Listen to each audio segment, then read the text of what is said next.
All right, I see we're recording, and welcome to live podcast number 5, our biggest one yet. And we've kind of built this one up for a couple weeks, talking search and rescue. There's a ton of us on, so we're not going to do a ton of introductions. There's quite a few engine house training instructors and owners on, and several O'Byrne engine house, or O'Byrne instructors and owners on as well. I will introduce Chad and Paul. If you guys want to give a quick introduction, because we're going to kind of be kicking it to you for a lot of this tonight's conversation. Go ahead, Paul. Hey, I'm Paul Barron with O'Byrne Fireground Training, also with Kansas City, Missouri Fire Department. Rescue and I have been here doing this for coming up on 16 years now. I've been with the rescue division for 10. So look forward to this conversation. Chad Daly, Kansas City Fire Department, 28 years. Most of that doing truck company type work. Most of that doing searches on all my first in fires. So I haven't been to a lot of classes. I haven't been around the country a lot. Most of what I've learned is by fucking up. Awesome. Hey, thanks. Other people, you can just give a shout out, when I call on you or when you answer. I'm going to do something with my audio here, but I kind of want to start off as, hey, most people join the fire service to get in there and search for people and, let's face it, make a grab, right? I mean, that's kind of what everyone dreamed about when they thought, hey, I'm going to go into the fire department. I want to get in there. I want to search for people and make a grab. However, I think it's, at least my personal opinion, most places, myself included, sometimes it comes, the whole search part comes to like a back burner because you get excited doing other things. So I'd like to kick it to Chad while I mess with my audio and kind of see what you're thinking, what you see out teaching or in your area, neck of the woods. Do you think search is as big a priority as it should be in the fire service today? It absolutely is not. And granted, when I speak, I'm speaking of my life and my experiences. My job of 12 to 1,500 people, and my department of 350 square miles with 500,000 people. So, you have a station you can work at where you make 1 fire a year, a station you can work at where you might make 1 to 3 a day. I've been fortunate most of those years to work in a busy place, but from what I've seen, and from being out there teaching around the Midwest mostly, I think we've absolutely lost sight of what's important when we get to a fire. And again, I'm speaking of my life, and I'm trying not to, I'm not speaking down on my department because we're very aggressive, we're very good at what we do, but search has not become a priority. A perfect example of that, and these people have learned from that, and I've learned the same situation, but not less than 2 weeks ago, we had a fire where Paul thought he saw someone at a window. A woman grabs me in the front yard, said there's someone up there, and we don't want to crowd the stairs or get more than 2 companies in this one room in an attic, finished attic, calling for a primary, calling for a secondary. We get all clears on both, and it's like, I don't believe it. And anyway, yeah, there was someone up there. Finally got up there, guy reached out from underneath all the plaster and glass ceiling that was pulled, grabbed our leg, and it's like, hey, there's somebody to get out of here. So we have absolutely, I don't think, put the main emphasis on search. So much so that, and I got to say, I've evolved over the last 5 or 10 years, and I think that's a tribute to what the company I work on has done. Not me, but the whole company has been fortunate. Larkin Collins is on here, Paul's here, to make multiple grabs over the last several years. I spent my first 15 years never pulling anyone out of a fire. But I started changing my mindset and my training and what I thought my job was on the fire ground, and we started finding people. We started jumping through windows. We started throwing them out windows. We started getting to the upstairs above the hand line. We started finding people, shelter in place, drag them out when the fire's knocked down. Things started changing when Paul's my senior firefighter. He's usually with me as we walk up to a fire. One of us will usually tell each other, as a reminder, hey, we're going to grab someone out of this fire. Doesn't matter if it's boarded up. Doesn't matter if someone's in the front yard saying everyone's out. We still remind each other, hey, let's go find that person and drag them out. We've done it before. It's just another day at work. And I'm telling you, that mindset, It's every professional sport that you see, they do that. You know, if you want to hit a hole in one and you go take lessons from a guy, what's he tell you? Stand here before you hit the ball. You envision hitting a hole in one. So it's no different for us, for our physical training, our mindset, walking up to that fire, our size up, that, hey, what's my job here? Oh, my job, search. Okay, let's go find that person. Doesn't matter all this other nonsense. This other nonsense plays into, you know, what we're going to do, what our actions are going to dictate, where we're going to go, how aggressive we're going to be. You know, I hesitate to say risk analysis, but it all plays into those decision makings and how much risk we take with my life, with Paul's life. But definitely it makes a difference, and I think our track record is proof of it alone. So. Yeah, no, I appreciate that. In fact, you know, Tim's on here. We're on the same company, and we've talked as of late. You know, we're putting more emphasis on search. You know, and a lot of it's from going out and doing the teaching we do and hanging around, you know, guys like yourselves. But you know, it all kind of starts with training. Last Academy, and several of them are on here. We put more emphasis on doing a search, making movable mazes, and the department got smoke machines that made it a heck of a lot easier to do those kinds of training. Juicy, hate to kind of throw you under the bus, but you're more of a seasoned firefighter who just changed jobs recently and went through an academy. What kind of training did you have search-wise in your academy? Do you think it was? I don't want to put you on the spot, but was it good? Could it be improved? What do you think? Oh, I think it absolutely could be improved anywhere you go. To really become good at search, you have to have a solid foundation that comes from the academy you're taught. And it resorts back to the circus elephants. You crawl around in a room with one hand on the other guy's leg, and you don't reach out, and it takes forever. It's slow. It's methodical. What I really found is there's two kinds of searches out there. There's a checkbox search, and there's an actual aggressive search for life. And it seems like everyone kind of teaches the checkbox search of mapping out the room, going through slowly, and figuring out where you're at. Our academy focused on it a little bit. I'd say it was probably the majority of our academy on the fire side was stretching hose and searching. Not so much emphasis on the truck work. That came later when you get to company. Getting to company is where I think we really kind of honed our skills, and it's a mindset. You either have an officer that has probably been in a situation similar to what Chad just described, where a person was missed, and they're never going to let that happen again on the fire ground. It's a sad reality, but that happens throughout the country on a pretty regular basis, it seems like. So when you get that feeling of, man, I really fucked up and didn't find that person, that customer, that citizen in my district, you're not going to let that happen again. And that's when the search training and knowledge kind of gets stepped up. You know, a lot of these chiefs will come back and say, hey, we need a search. They check their box on their command sheet. And if you're doing what I call a checkbox search, the only way you're going to find a victim is tripping over them. If you're not on the ground, searching, feeling, spreading out, and moving at a quick pace, the search is just a checkbox.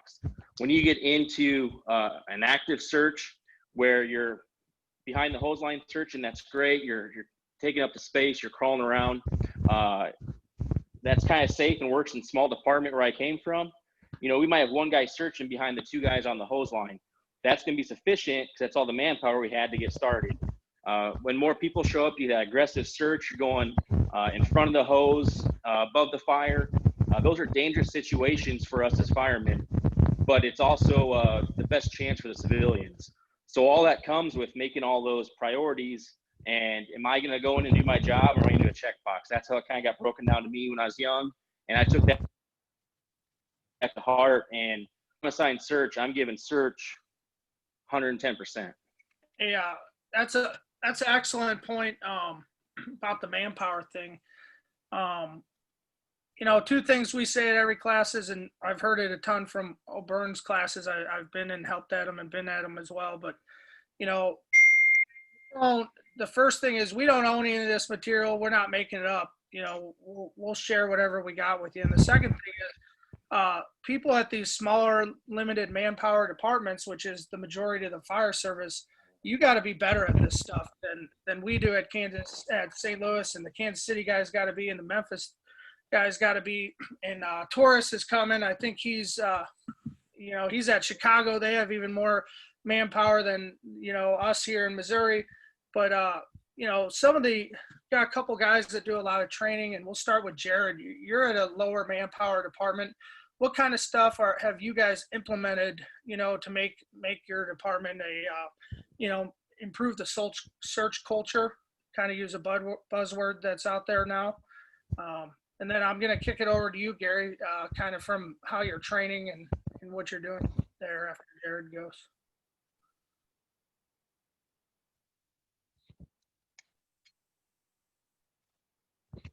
There we go. For us, we prioritized it by assigning it to a group. Long story short, it is now a set group on every fire. So we no longer just focus on getting the first line in place and then everyone kind of plays off of that line. For us, it's become a priority to establish a search group right off the bat. Now for us, a search group consists of 2 people. We don't have the manpower to do otherwise. So 2 people is it. We do have the luxury most of the time to have an OV position.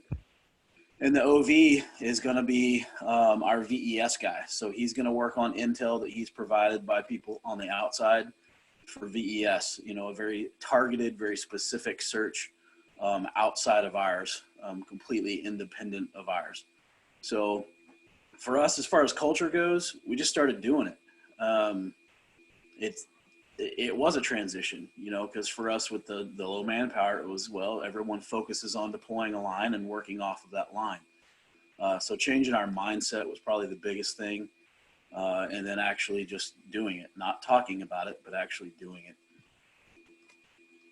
So you're saying it's becoming more and more of a priority. Yeah, I mean, it's not becoming a priority. It is a priority. We assign a search group, period. And we work off of that search group.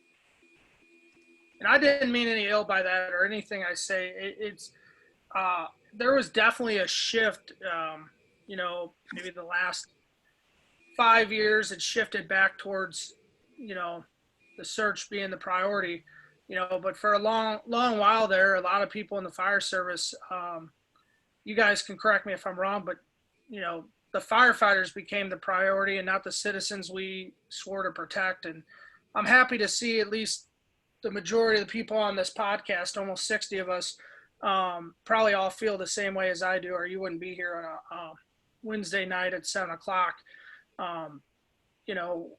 We all swore an oath and to get in there, and these civilians expect us to go get them at fires. That needs to be our priority. So staying along the, training aspect of, minimum manpower departments, Gary, what are you guys doing as a training officer, as a lower manpower entity? You got anything you want to throw out? One of the biggest things with the training is try to take the time. If you're going to do search training, try to take the time to make your training realistic. We talked about this the other week, and we did some stuff with search drills. Actually throw some real people in there. Try to find where they can actually bring a real person out. As people are doing a search, record them so that they can go back and look at it. A lot of times we don't realize how shitty of a job that we really do on a search till we can sit back and look at ourselves. One of the other things that we found from a training aspect is try to avoid wide open, big room with no furniture. You're crawling through a house to find somebody. There's going to be, you're crawling through shit. I mean, there's going to be everything you can imagine on the floor. Then even in the bedrooms, you're going to have to be going around your bed, all the obstacles that are there, everything that's there. So try to come up with a place, you can find, and a lot of times it's a pain in the ass to store, but try to find, old furniture where you can actually equip things in your tower or in your, whatever you have. Maybe you have an acquired building, or maybe you're setting up some panels in your engine bay. Try to set it up as realistic as you can. Put as much stuff in there so that they have to climb over those stuff, but then have it to where they have to drag somebody back through that. Just finding the person is half of the battle. Like we said, trying to get real people so that they're getting a feel for real people. Mannequins are great for what they're there for, but they don't feel like real people. One of the other things, and again, we kind of had this conversation, we talked about stuff with drill trainings. Don't just always drag them to the front door. Practice taking them up and out of the window. It's a different feel whenever you get somebody up and out of the window. Avoid having them in turnout gear. Most of our victims that we're going to find, they're going to be slick. They're probably going to be naked. They're going to be difficult to hold on to. How are you going to grab a hold on to them and drag them? They don't have clothes. A lot of times, again, if we have a mannequin, what's that mannequin dressed in? It's dressed in some form of turnout gear. It's got a good collar we can grab a hold of. Our citizens don't have that collar on them when they go to bed. So try to keep it as realistic as what they're going to see. One of the other, like we talked about with victims, and this was one of the things that it took me kind of like Chad mentioned earlier, it took me a long time to realize that some of the initial training that I had on search kind of sent me in a misconceived direction until you're actually put in that situation. You do a search and you find a victim and you're like, holy crap, this is nothing like anybody had ever told me it was going to be like. We'd done trainings before where concentrating on your training, you'd be going through and use a traffic cone for just to have an item in there to go in and search. Well, 2:00 in the morning, we're not crawling through a house to find a traffic cone. We're going through there to find a victim, a real live victim. So like we said, try to make it as realistic as possible. And, it takes a little bit more work for your training, but the reward is great whenever you can do that for your citizens. And there's a lot of other things there too, but we'll talk about that as we go. Yeah, there was a lot there. Somebody wanted to say something. You got cut off. Who was it? I was going to just add a little bit to Gary's. We kind of detrain, and touching on that again, we detrain ourselves by putting ourselves in bunker gear, wearing bunker boots. It's easy to grab a bunker boot and lock that ankle in and take off. What's not easy to do is to do the exact same thing with a foot and a sock. That's not easy. Put silk pajama pants on somebody. Make the training realistic. We often train on slick bay floors. It's not realistic. That doesn't create the same feel for resistance when we are dragging somebody. Something that a couple of guys that are on here could actually attest to this and how goofy it was, but we took a punching bag. I laid on the ground and I held a punching bag and then had one of those guys lay on top of the punching bag. So we're literally just kind of cuddling each other with this punching bag, but making the other guys drag us. What happens when you find that victim that's not 100 pounds? I don't know what the average weight is, but I can guarantee you it's not what we think it is in our minds. And it's not going to be that easy. So practice. You mean it's not the Rescue Randy that's missing an arm and a leg and leaking ball bearings all over the place? Yeah, exactly. It's not going to have a DRD on. It's not going to have, like Gary said, the collar to grab. All the stuff that we often rely on because it's easy or because it's comfortable, that's not going to be there. Hey, Chad, along that with grip and, we can get into how practical it is to carry webbing and make all these hasty harnesses and all this stuff. But, Chad, you guys came up with a pretty cool way of with improving your grip and using equipment that pretty much every firefighter already has. I can't remember if you mentioned it on one of these or not, but since it's pertinent, why don't you give us a rundown on some of the stuff you're doing as far as victim removal? Yeah, I did. So once we changed our mindset, and you said your department's getting better, I got to say, I don't feel like we're there. We got a generation being 10 or 15 years of people, 15 years on the job, now they're a chief. So we've gone through 10 or 15 years of doing some bullshit search where I'm going to hold this guy's ankle and swing a Halligan into the middle of the goddamn room and think I'm going to find somebody. That's acceptable now. I listened to 2 working fires yesterday to where primary and secondary happened after ventilation, after hydraulic, after everything.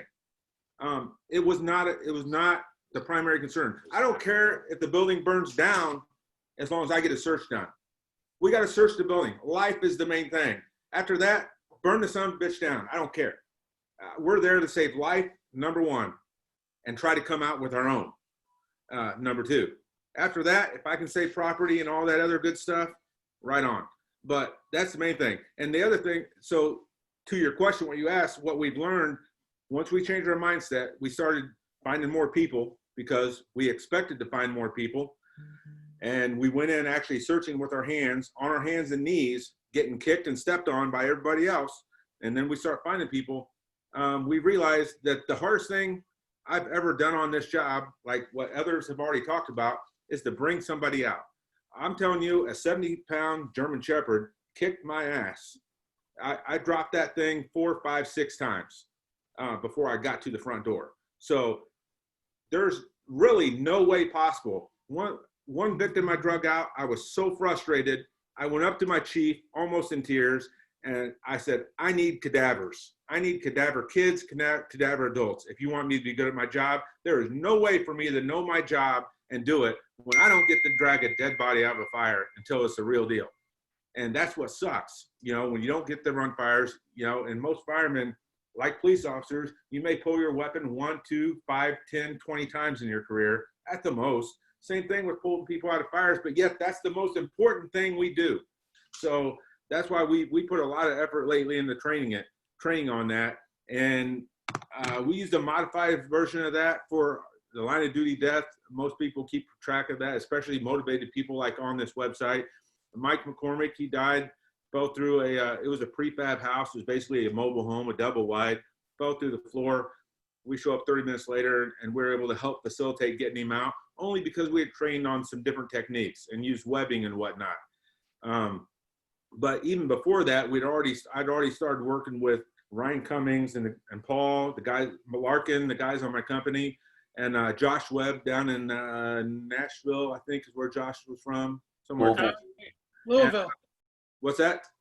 He's from Louisville. That's right. He'd probably say you're saying it wrong, but yeah, Louisville.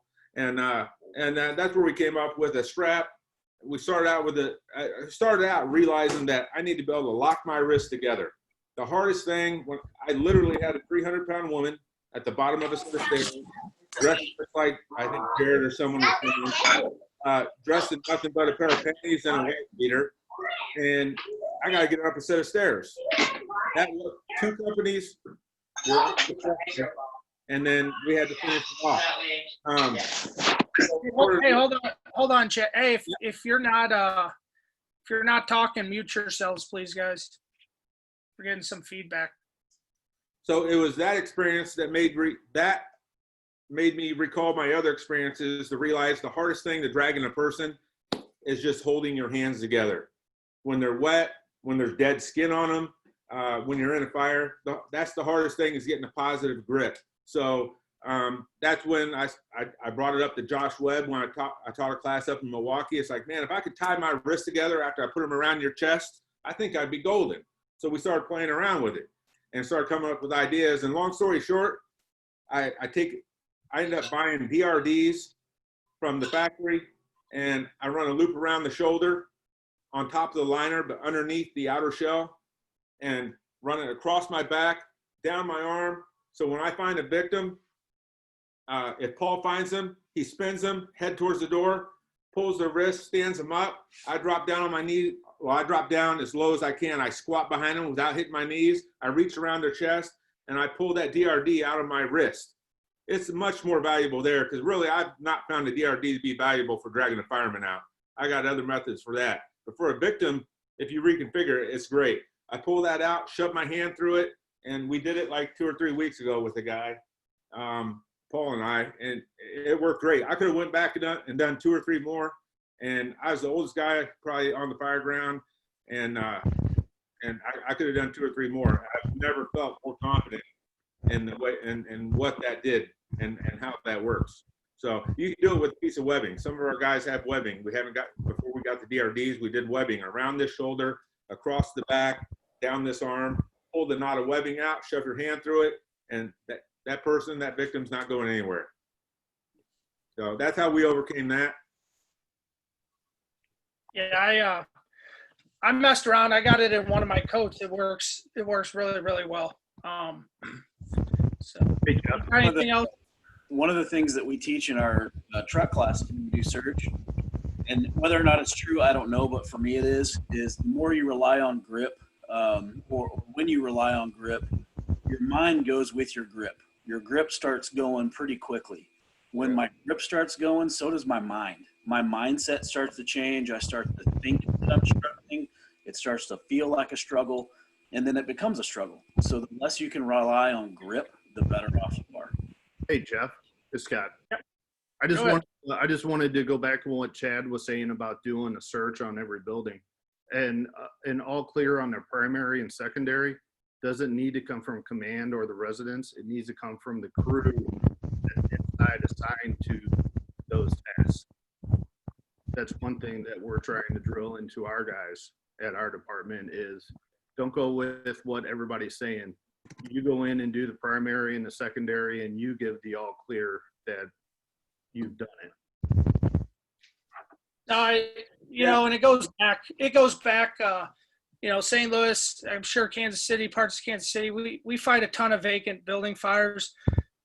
And we go in aggressively attack everyone we can, short of fire coming out everywhere and missing walls and stuff.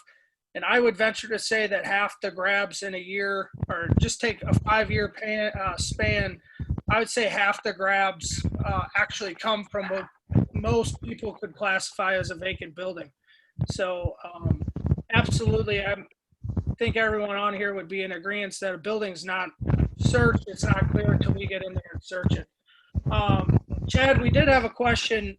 Have you ever had an issue with that strap setup you're talking about, or your guys that are using webbing to where it slides down the shell and bunches up in the sleeves? Did you guys figure out a way to prevent that?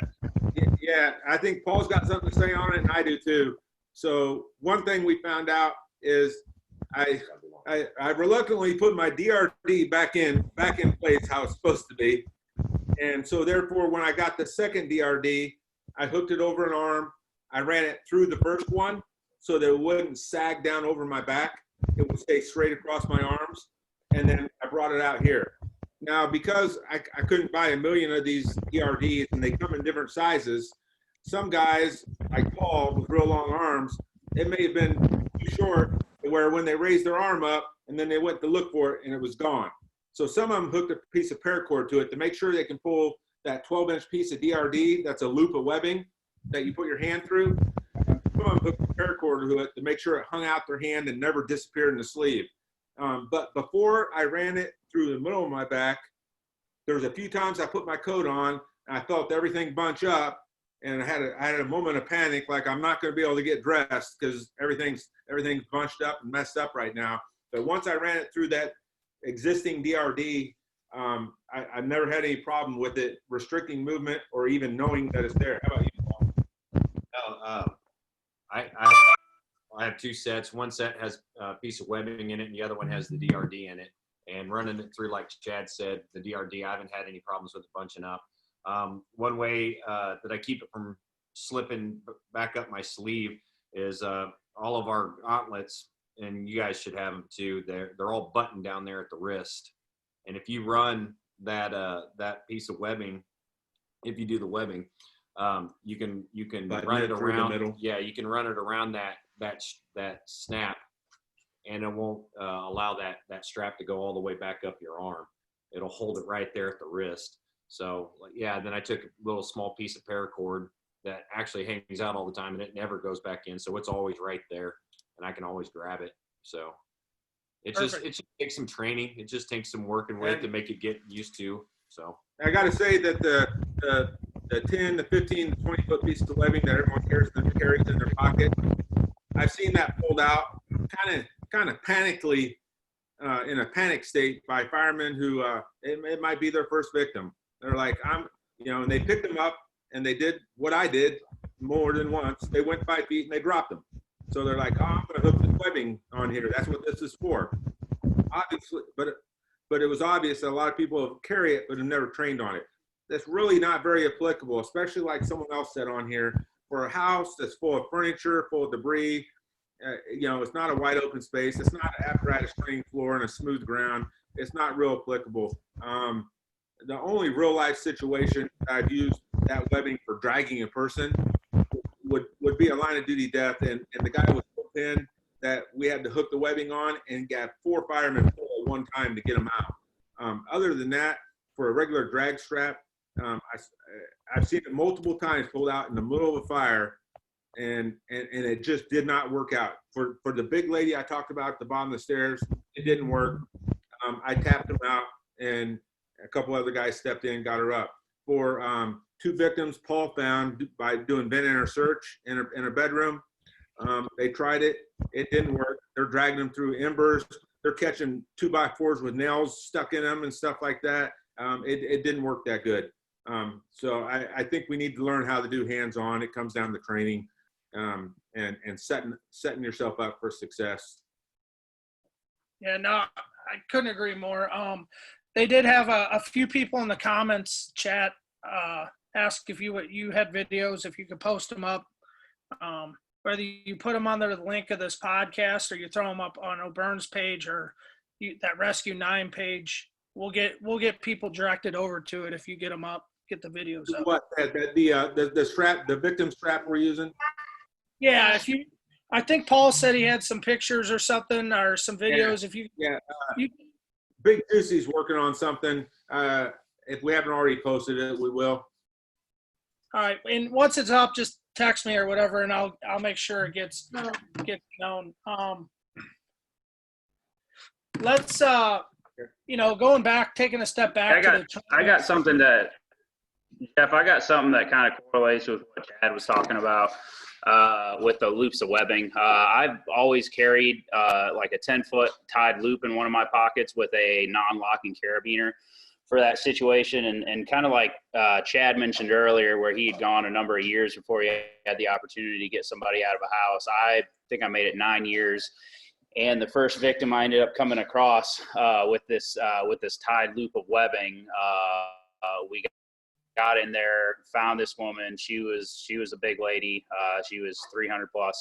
And it was my captain and I that had to drag her out. And in the middle of all that and the sort of the shock of finally coming across a victim in a search after, years of training for it, that webbing never ended up leaving my pocket. And we just went kind of back to lizard brain mode and just basically grabbing wrists and ankles. So in the middle of all that and, sort of a high stress situation, ultimately that stuff ended up coming out of my pocket. Yeah. And I think that goes back to Chad's statement of saying, every fire we need to go in with the mindset that we're going to find someone, and then it's not a shock when we do, but that's kind of hard when you're not getting the level of going to fires every day, so kind of training, before we kick on to more technique based stuff, training. One thing we did with this recruit class, and I don't know if any of the guys listening that would want to get on here and talk, put themselves out there or not. But one thing we did, we started them off with in a room, empty room in the tower. And then one day when they were in classroom, we built furniture, we built walls, we built bunk beds, we built, rooms that when you open the door, hid doorways and rooms behind the door you opened up. And when we put them through that maze for the first time, guys were getting lost in there, and it's the same drill tower they had been in for like 9 weeks. And after a couple weeks of them getting used to that floor layout, we moved it all and changed it all up again. So I guess the point I'm trying to make is, as instructors, which a lot of us on here are, you need to go the extra mile and put in the extra work to make the training realistic if you're going to do it, or it's kind of a waste of time. I don't know if anyone's got anything to add on that, or if any of the new guys from St. Louis want to chime in and say something. But, I think for years and years it's been mentioned we let ourselves down with subpar training when it came to search. I think you're right. Josie, you going to talk? Yeah, go ahead. Okay. So you're totally right about mindset. You can train all you want to in the room, but you can't train that kid to think his way out of a situation, because he's either going to freak out or he's going to stay calm and not do anything at all unless he's trained correctly. So this is a situation we ran into, I think, about a month ago. Can you see it? Yeah, let me see if I could change the view. All right. Hit Okay, the speaker view, everyone. There you go. So this is a house with over 200 rats in it. Searching that thing would be a nightmare for the most part. But mentally, I mean, you probably can figure it out if you're going through the motions and doing what you're supposed to do.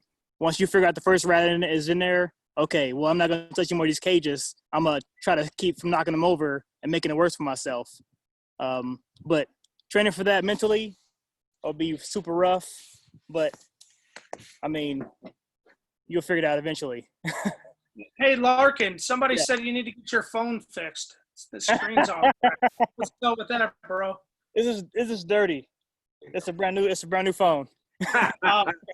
Larkin doesn't have anything new. Hey, he bought it from somebody somewhere. Larkin, hey Jeff, Larkin is a good example of more than once. And the one that comes to mind, I went through a room. I searched an upstairs bedroom. I searched it 2 or 3 times. For some reason, Larkin didn't trust my search and went through and searched it a 3rd time. And sure shit, he found the dog laying in the middle of a pile of clothes, which is why now I teach in my search class. You find a pile of clothes, you have to grab that pile of clothes, lift it up, shake it, let it fall through between your chest and your hands before you know there's nothing in it. Because Larkin went back to the pile of clothes that I searched twice, and when he grabbed that dog and took him out, you could go back after the fire and see the imprint of the dog on top of that pile of clothes. It all feels the same.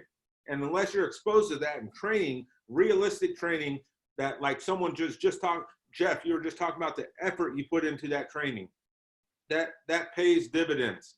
You have to put the effort in the training. The instructors have to put effort, and they're making it as realistic as possible so that those guys are prepared when they're actually faced with it. So, I couldn't agree more. One of the captains on my job was saying Gary Lane has some good stuff out there on what you're actually going to do, not what you think you're going to do when you find a victim. So I haven't seen that. It might be worth checking out. We haven't heard from our buddy Torres. I'm sure he's chomping at the bit. He's been in the middle of a vacation. Oh, you got Torres on here? Are you sure you're ready for a lawsuit? No, that's what I'm saying, man. Because I was thinking all those conversations we all had in Milwaukee, and I'm like, Torres is on here. We got to get him on. And I don't want to hear about proms or nothing like that. Yeah, all of his time's off. It looks like he forgot how to shave. We got to get him on it. Last week we were doing all this engine talk stuff, and he got on and basically said it's all bullshit. So I can't wait to hear what he has to say about this truck stuff. Plus, he's got some pretty cool. Well, now that we're hoping to push it into more technique-based stuff and stuff we all do that works, he's got some pretty cool stuff on the search that I think everyone needs to hear. Where you at? Oh, he's unmuting himself. Yeah, I can do that, I guess, right? Yeah. Oh, let's get you on speaker view so everyone can see your. You don't have to do all that. All right, buddy. What's up, guys? I'm just chiming in, so I'm just listening to everybody talk. I've used webbing a couple times. Love it. I love Chad's style of what he does with over the sleeves. I do that. Phenomenal. I think you're asking me, Jeff, are you asking me about the that triangle thing? Yeah, I just think your philosophy, man, for people that don't do it all the time, it's a pretty solid philosophy, especially if primary search, being quick and dirty, and especially if maybe conditions are going to shit and you're just trying to get as much search as you can. I think it's a pretty solid philosophy. Yeah, I did not create it. It's not mine. It's chief long ago I taught with. He taught me. His name was Art Zern. Phenomenal man. And he touched on it, and I'm like, wow, that to me that works for me, because a primary search is what, fast, quick. Now let's get it done. So I always thought about it. I'm like, oh, I like his way of thing. So I just have been doing it since he's had it. So what it is, real simple. We're creatures of habit. It's a triangle. I want you to imagine the triangle. Real simple to do. When you imagine this triangle, just think of the three main places you would go, do, or be at in that moment of time if you're searching. So you're either going to be in bed or around the bed. So that's one place I go. I go from to the window. That's another place I think someone would go get some help, open the window, get out, or the hallway. 3 places. Boom, boom, boom. My little triangle. I don't waste any time. I go to those 3 places. The bed, I do spend a little time on the bed. I get on it. I hit my floor all the way down to the side, to the baseboard. I make sure there's no kid that fell off. I'm a big advocate with beds. But after that, I'm out. People say, well, you know, look, I am not. There are a lot of instructors out there. There's a lot of people out there. I don't do numbers. I don't do statistics. I say, look, I'm going to use a big word, quantify that into statistics. I don't know how the fuck people do that. It blows my fucking mind. Just do your job, search, make it quick, get out. Unfortunately, as a fire service, we're horrible at doing searches. So I'm definitely, you know, it's one thing we have to hit a little bit harder. But that triangle thing, the only time I take it a little bit slower, if it's a primary, just a little bit. I'm not going to give you a time. I don't sit there and look at a watch. But if I trip over a toy, if I find out that I am in a kid's room, I'm going to spend a little bit longer going through a closet maybe.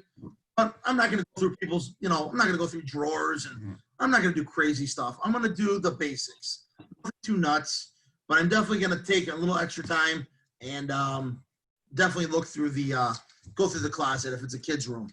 There's another guy I really like when doing searching. When you guys are talking about drags and carries, kind of, sort of, if we're getting to the tactic stuff of it. I forgot his name. Shame on me. I think I talked with him before, so that's even worse. I'm an asshole. I love it. He has 3 boys. He takes his boys and he carries them in a way you would crawl naturally, you know, one leg out on your knee up. He carries them. I think that hands down has to be one of the awesome things I've ever seen with kids. I do with my kids. I got 3 kids. Yeah, Bert, that's it. But that's it, Bert. Yep. He's loving that shit. Yeah. Put him down like you're doing a crawl and drape him over your leg. Yeah. That's it, Gary. That's it. So I forgot who did it. Shame on me. And then I really like the like Dustin Martinez. I don't know if he's the originator of it. Good friend of mine. But I like the carries where they do the wrist maneuvers, the flipping, the moving. This is civilian stuff, not fireman stuff. I hope we're talking civilians right now. Firemen is a whole nother day. I think it's a whole nother chit chat. But yeah, we'll do right in the future, and we'll bring Chad and Paul and them guys on.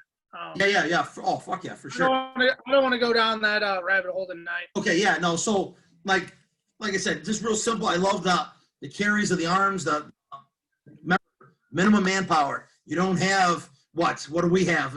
I'm not even gonna go into numbers. It's sad. It's gonna make all people just very upset with me. Let's pretend you have 3 people on your rig. You're going to have to get more done with those 3 people. So these techniques are going to be awesome for you. I really don't think somebody asked a couple times, I know they brought up to Chad and a bunch of other people, you know, what's more important, you know, getting to that roof or getting a search done. I think we're going to hands down, unfortunately, aggressive search. But I'm with you on that, Jeff. I think Chad's got it pretty shitty down there too. A lot of it's are vacants. I go to a lot of vacant fires, but I really want to go for that home run. I want it occupied. Unfortunately, I don't run into too many of those. We do, but we treat them as such. Treat them until they're unoccupied until we say they're unoccupied. You know, we don't sit there and go, oh, we have the red X system. Oh, red X, it's vacant.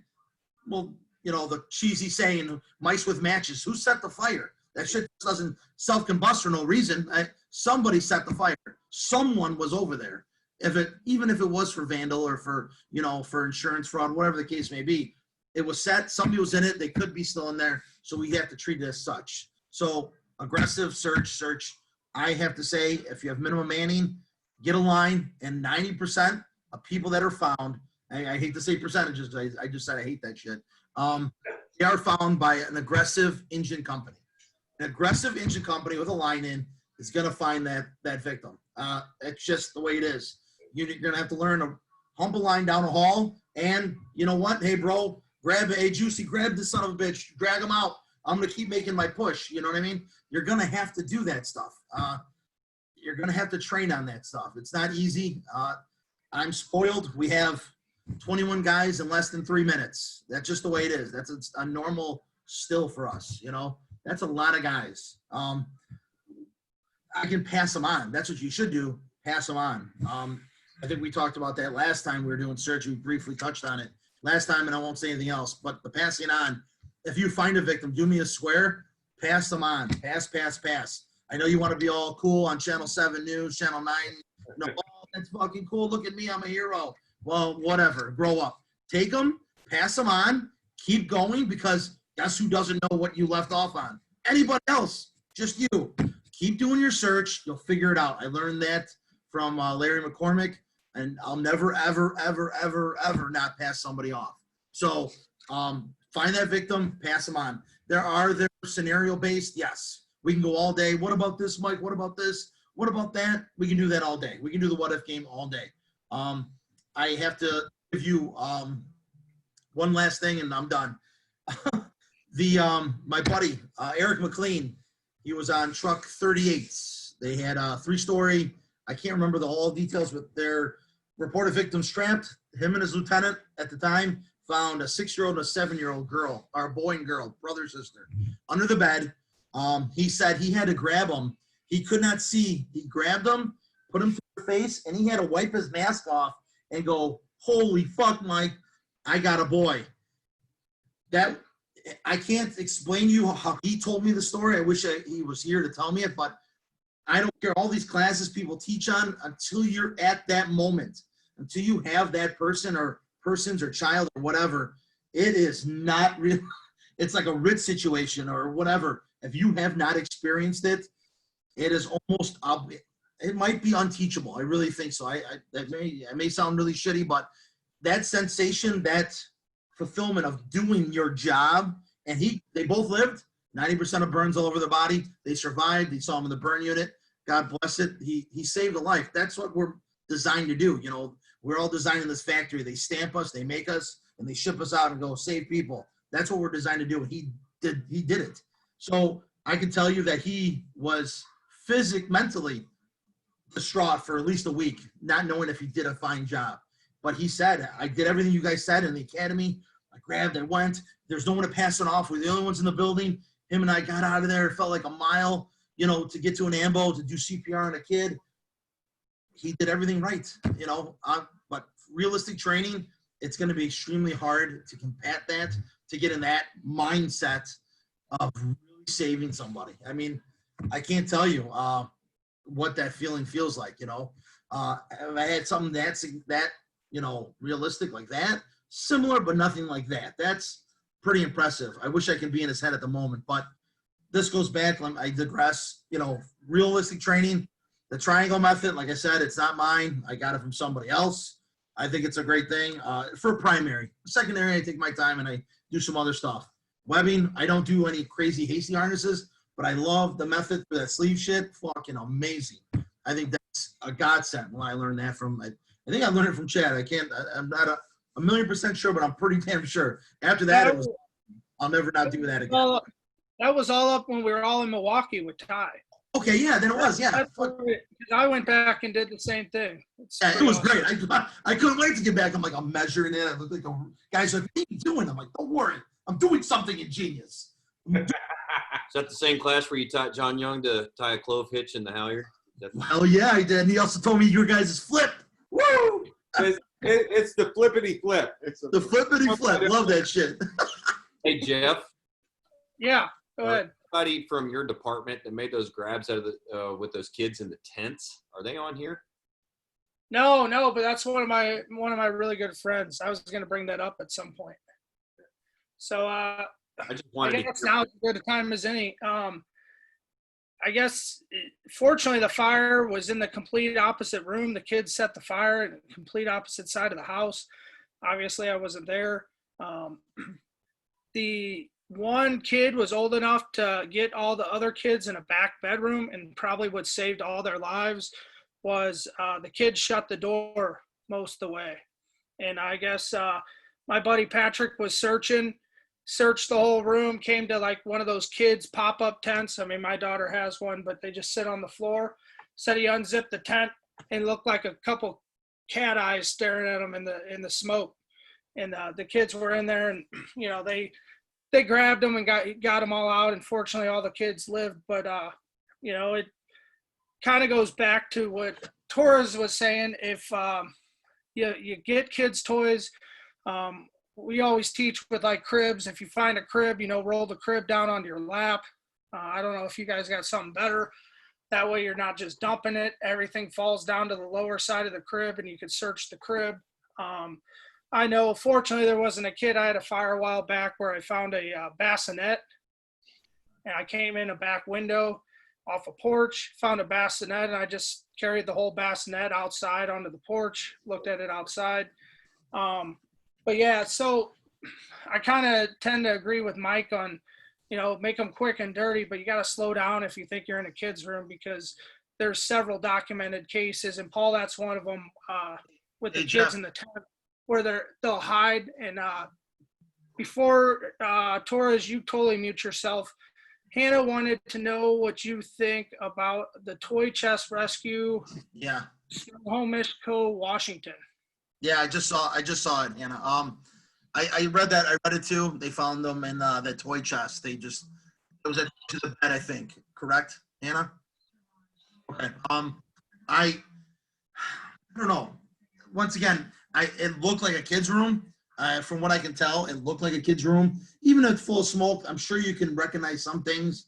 And those toy chests are one of those things I'll look into, like a closet. If I see something, anything that resembles, I take my kids, for example. We don't have a toy chest in our room, but unfortunately, we do have like a blanket thing and this other thing they like to hide under the stairs by their toys. So we've had a lot of instances by us where they found two kids in like the knee wall space. They hide. There's sometimes, this is really shitty to say, but it happens. It happens. I mean, you can't anticipate doing what we do as a search. Unfortunately, they should have got them on the final. The last and final down and dirty. God forbid, those guys in Washington killed it. They did a great job. They recognized that. And look, I don't know. I wasn't there. The smoke stains looked, like it had a pretty good fire in there. Not too bad. So I'm sure they killed it, and it's a great job that they did that. I mean, why not? But, like kids are like cats, like we've been saying for decades, right? They like to hide. That's what they like to do. I try to tell my kids, and I'm sure everyone else tells their kids, like, just get out, but it's hard, like they're like firemen. I think they're, it's hard to change our mind and do things differently. It's very difficult for us, and it's difficult for kids. But yeah, the thing of the treasure chest, I'm glad good catch. One of the things I want to tag on to that too, Mike, talking about how quick you are. And I'm not knocking Snohomish County at all, but look at the smoke staining or lack of smoke staining. Some of the search is dependent on conditions. If it's crappy conditions, yeah, we're going to move. If it's decent conditions, take a little extra second. Yeah, you can. And I'm not saying that they didn't have visibility or did have visibility, but, some of it is completely dependent on visibility too, how quick you move. Yeah, that's what I don't want to, like I said, it's not Monday morning quarterbacking nobody. Like, we all hate it when people do it to us, you know what I mean? When we're doing a teaching gig or something, that somebody's always got a jaw jack about something, but something like that. I don't know, I wasn't there, but I just, from a picture says 1,000 words, right? The smoke stain said, for me, it looked like, okay. It didn't look like I would have zero visibility. I don't know if you've all seen the pictures, but didn't look like where it'd be down to the ground kind of deal. So, like I said, I'm glad just they found them, and it is what it is. But everything's, Jared, you're absolutely right. It's situational dependent. None of us can say, hey, look, it's like this, like this, like this. Take it and shut up. That's just not how it works. Hey, I completely agree with Mike. every situation is different. No fire academy is going to prepare you for everything you're going to encounter. You are going to fail. It wasn't, I think 3 weeks ago, I was proud of myself. I searched a child's room in zero visibility. I cleared the bed, found a baby doll, and recognized it was fake. Dropped it on the ground. After the fire, I'm so proud of myself, I want to go teach a new guy how good I did. So I take him up there. I show him my fingers across the back of the bed, on the wall, through the smoke stained wall. I show him the bedding that I picked up and the baby doll. And then I look up at the end of the bed that's in the corner of the room. I see the pillow laying there. There's a pillow laying there. I didn't touch that goddamn pillow. A kid could have been on the pillow. I did not search the last 1.5 feet or 2 feet of the bed. I completely failed. We're going to fail. I run compared to statistics, I run a good amount of fire. It's not a brag. I like sharing my experiences, especially my failures, because that's what I learned from, because no one's teaching me. So I failed there. I went to teach somebody something, and I got to show them my failure. I got to show them a success and a failure. I didn't search the last 1.5 feet of that bed. I probably would have never searched that toy box, especially in zero visibility. Maybe on a secondary, but on a primary, like Mike said, based on information and stuff, and the triangle and stuff, a primary is down and dirty. I don't know if this fire's going out. I want to search as much as I can, as quick as I can, and get out of here with my life and his life. So, you may not get it all, and that's something you got to live with.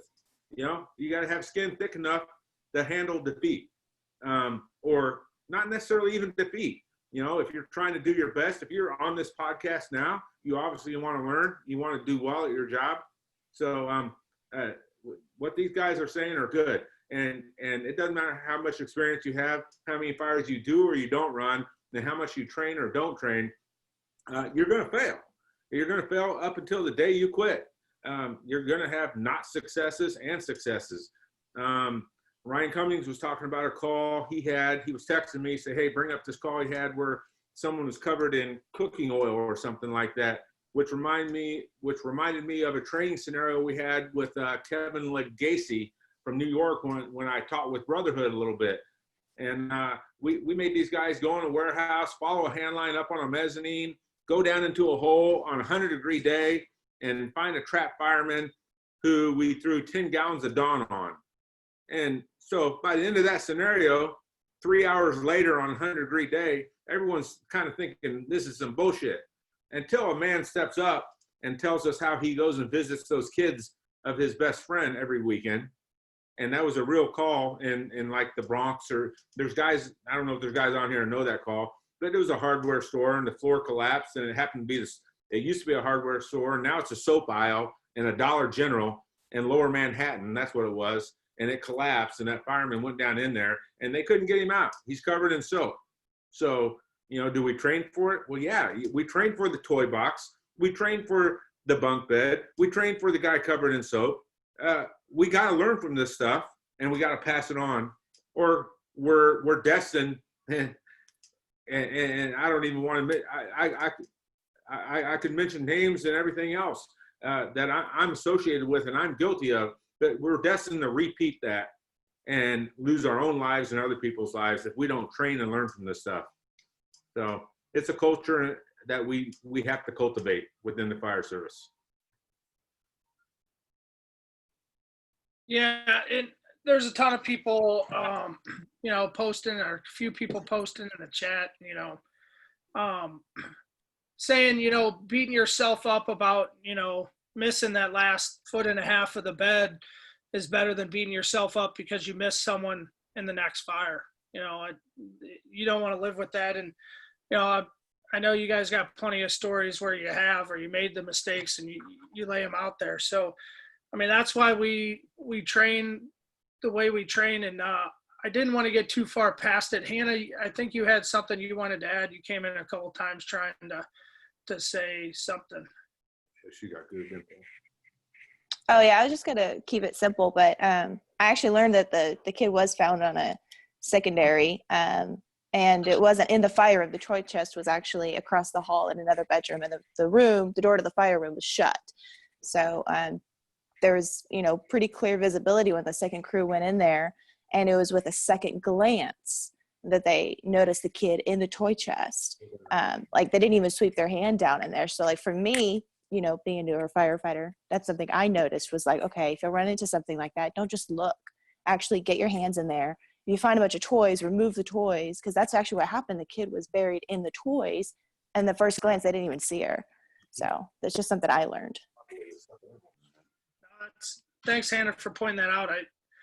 I think that makes a lot more sense. I know of a lot of good firefighters on here, and I don't know if any of us would have checked that in a primary. I mean, that I could think of. Some people did point out that fire, Chad, you were talking about was a 99-cent store in the Bronx. Firefighter Riley and Lieutenant Carplunk passed away in the line of duty at that fire.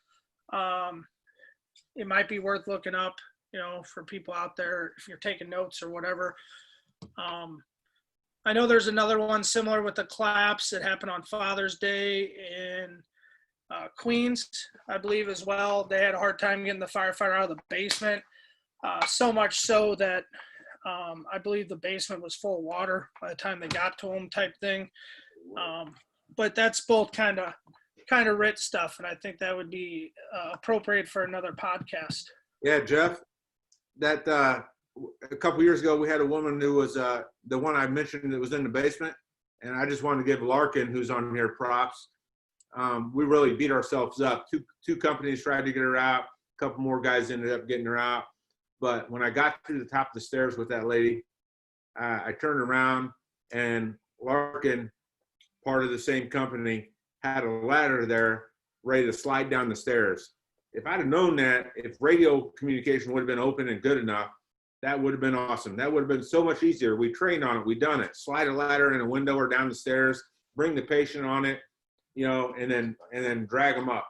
And the back door, the stairs happened to line up with the back door. It was perfect. He was spot on, thinking ahead, doing what we've done in training, not scared to do it, even though everyone's looking at you weird, not scared to set up plan B, knowing what I was doing at the bottom of the stairs. So. No, that's all good stuff. Same thing. We've been training this past week on doing the whole firefighter removal using a stick ladder out of a window, basement window. It's all stuff you don't always, hopefully you kind of remember that. You train on enough that you remember it when it's time to use it, I think that's good. That would be a good topic for another podcast, doing things and training on things that are viewed as goofy or outside of the box and not in our conventional box. There's a lot of stuff that people will look at you like you're stupid if you do it on scene.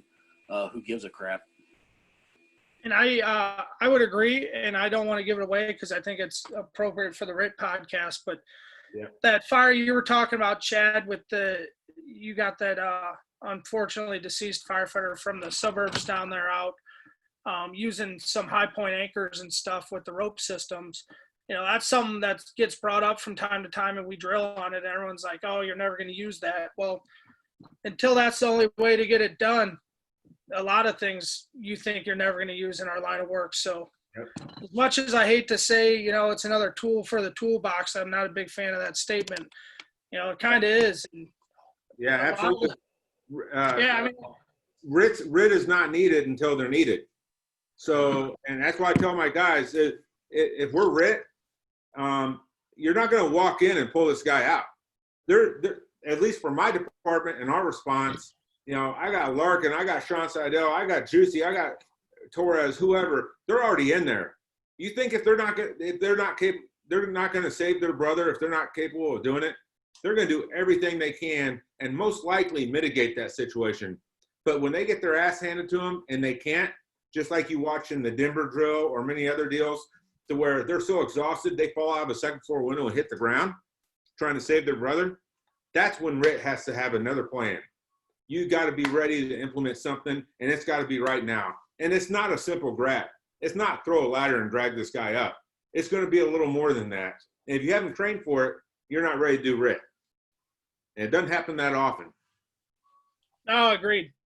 I mean, we hate statistics, but the reality is the majority of the time, firefighters are either rescuing themselves or being rescued by people already in the building. I mean, Yep, absolutely. About what the RIT team does is bring air to the guys in there. I mean, that's what they do most of the time.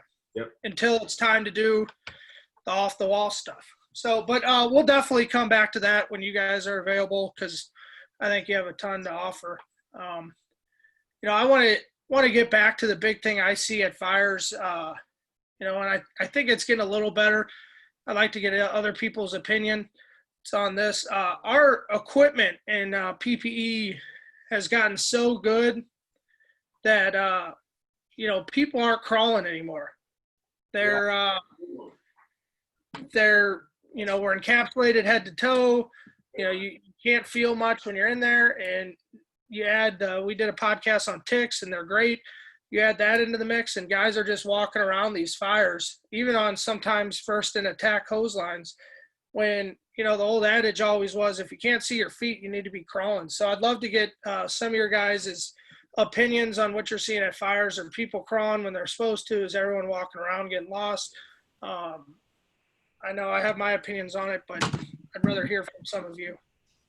I can attest, just being on the fires that we get on. Most of our job, they're still walking around, even though they can't see their feet. They're walking around. There's been numerous times where we've been searching, running to the back of a fireman's legs, and then they're like, "What are you doing down there?" And you're like, "Well, we're searching the place." And they're like, "Oh, it's all clear," and it's not clear. And we know it's not clear. And that's kind of what happened just a couple of weeks ago. That guy was underneath all that lath and plaster, reached out and grabbed a fireman's leg. They weren't down. They weren't searching around. They weren't crawling around. And I don't know where that culture kind of came from. I don't know if it's complacency or what, but it happens more times than not. And I don't know how to really get that instilled into this next generation of, you can't see your feet, you should be crawling. But no, we see it quite a bit, and we just search until we know that we've done a good thorough search. So I'm sure other guys out there seen pretty much the same thing. I don't know where it comes from or where it started, but it does happen. I've actually got something on that. And I think it ties back to the manpower thing. So we use good manpower as a crutch. We stand up because we got so many people in the room or so many people in a building that they're searching, and they're accidentally successful because there's so many people in. And then we also use it backwards. So we don't have enough people. So therefore we're not going to be good at it, or they use it as a crutch in a negative manner. But to go back to what you're saying, Paul, and this isn't by any means bashing a large department, please understand that. I had a guy that was recently assigned to me that came from a very large city, and 12 years on, very experienced member. We went to a structure fire at 10 a.m., his very first shift. He was walking. I saw him in the tick, walking. And then afterwards addressed it. Why in the world were you walking when we couldn't see? His response, that's how we've always been able to do it, because typically we're covering a lot of area because we got multiple guys. The concept of getting down and actually stretching out was foreign to him. He just didn't know any better.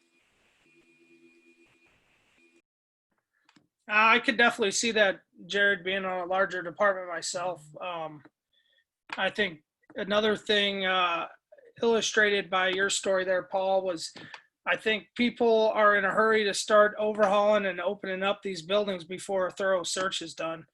I think, we need to get back to driving home the point. If you're going to go into a room and overhaul and check for extension, make sure you search the room or someone search the room before you start pulling all those ceilings and covering up victims and flipping furniture or whatever you need to do to. Hey, Jeff, there's even times when I think it's beneficial to delay fire suppression. Yes. I said it out loud. There it is. Not put water on the fire, because I can search the whole first floor or the basement and the second floor, And granted, put water on the fire, things get better. I realize that's been said, and that's a lot of times is true. But you know what? If I can search that whole first floor in 30 seconds because I can stand and walk and I can see my feet, versus you throw water first and now I got to crawl in there and hand search every bit of it. I'm like, let me get in there first. I'll jump upstairs. If shit gets bad, I'll jump out a window. It's only the second floor or third floor. So you're definitely spot on there. That life before property. No, and that was drilled in by he's one of the captains on our job. He's actually #1 on the Chiefs list. He taught with Engine House for a while, but he always said, don't, in some cases, if it's just one room, or don't put the fire completely out, use that light to see what we got, in the area. Same thing we teach in all our classes. And, Tim may be able to speak on this. We haven't heard from him, but whenever you're changing levels, or even when it's banked down to the floor, especially before the hose lines open, you can usually see a little bit on the ground. So you actually got to stick the brim of your helmet and your ear on the ground. In a lot of cases, you could see the whole layout of the hallway, where the bedrooms are, possibly where the fire is, if any victims are down there. And in some cases, it may be only 2.5, 3, 4 inches. But a lot of times we just don't get down there. We're too high. Tim, you want to speak on that a little bit? We haven't heard from you in a while. Oh, go ahead. Yeah, that was just something I was taught coming on, I guess, with my captain. To get we had captains that came up in the same house, so maybe that's how we both know it. Yeah, it might be. But even before we made entry into a building, he would lay his head, flat on the ground. And there's actually a funny video of him on Facebook, laying his head down to the ground. He took a beating on it because he didn't have his SCBA on. But, laying your head flat on the ground, and before any water is put on fire, you have a great view of what's going on in that building. So where the bedrooms may be, where the hallways are, all that different kind of stuff. So that's just something I was taught that I still currently use that works really good for me. So that's all. He's spot on with that. It's Paul and I did a grab about it. This is about 8 months ago when a chief was wanting to go with clean cab on our department, and we actually showed up, got in there before the hand line, pulled someone out, and then they extinguished it. You can see so much more. You can possibly clear the whole first floor, know where the stairs are, know where the back door is, and get the first floor cleared in seconds if you work hand in hand with that hand line, depending on when the water goes down. So that's a good example, Tim. Yeah, it's lights out when they start throwing water. So the sooner, the more simultaneously those two can happen, the better off we are.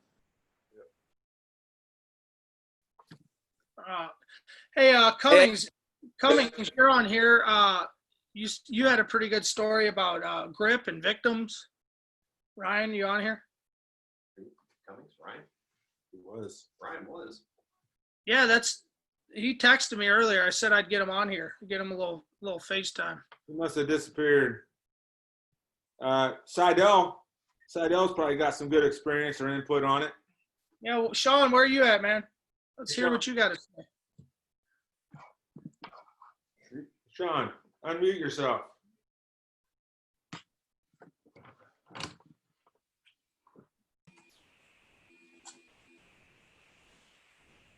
Is he on here still? Yeah. What I miss? I was talking to Alpha. What do you guys got about search, Sean? I know you got some good experiences where you work. You're on a truck company. You're responsible for search as a company officer at Kansas City. Our trucks are split 2 and 2.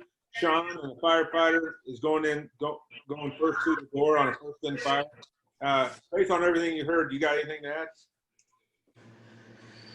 I like the part about getting down and laying on the floor, taking a look underneath the smoke, and having guys not open a hand line up right away before you darken it all down, and now you can't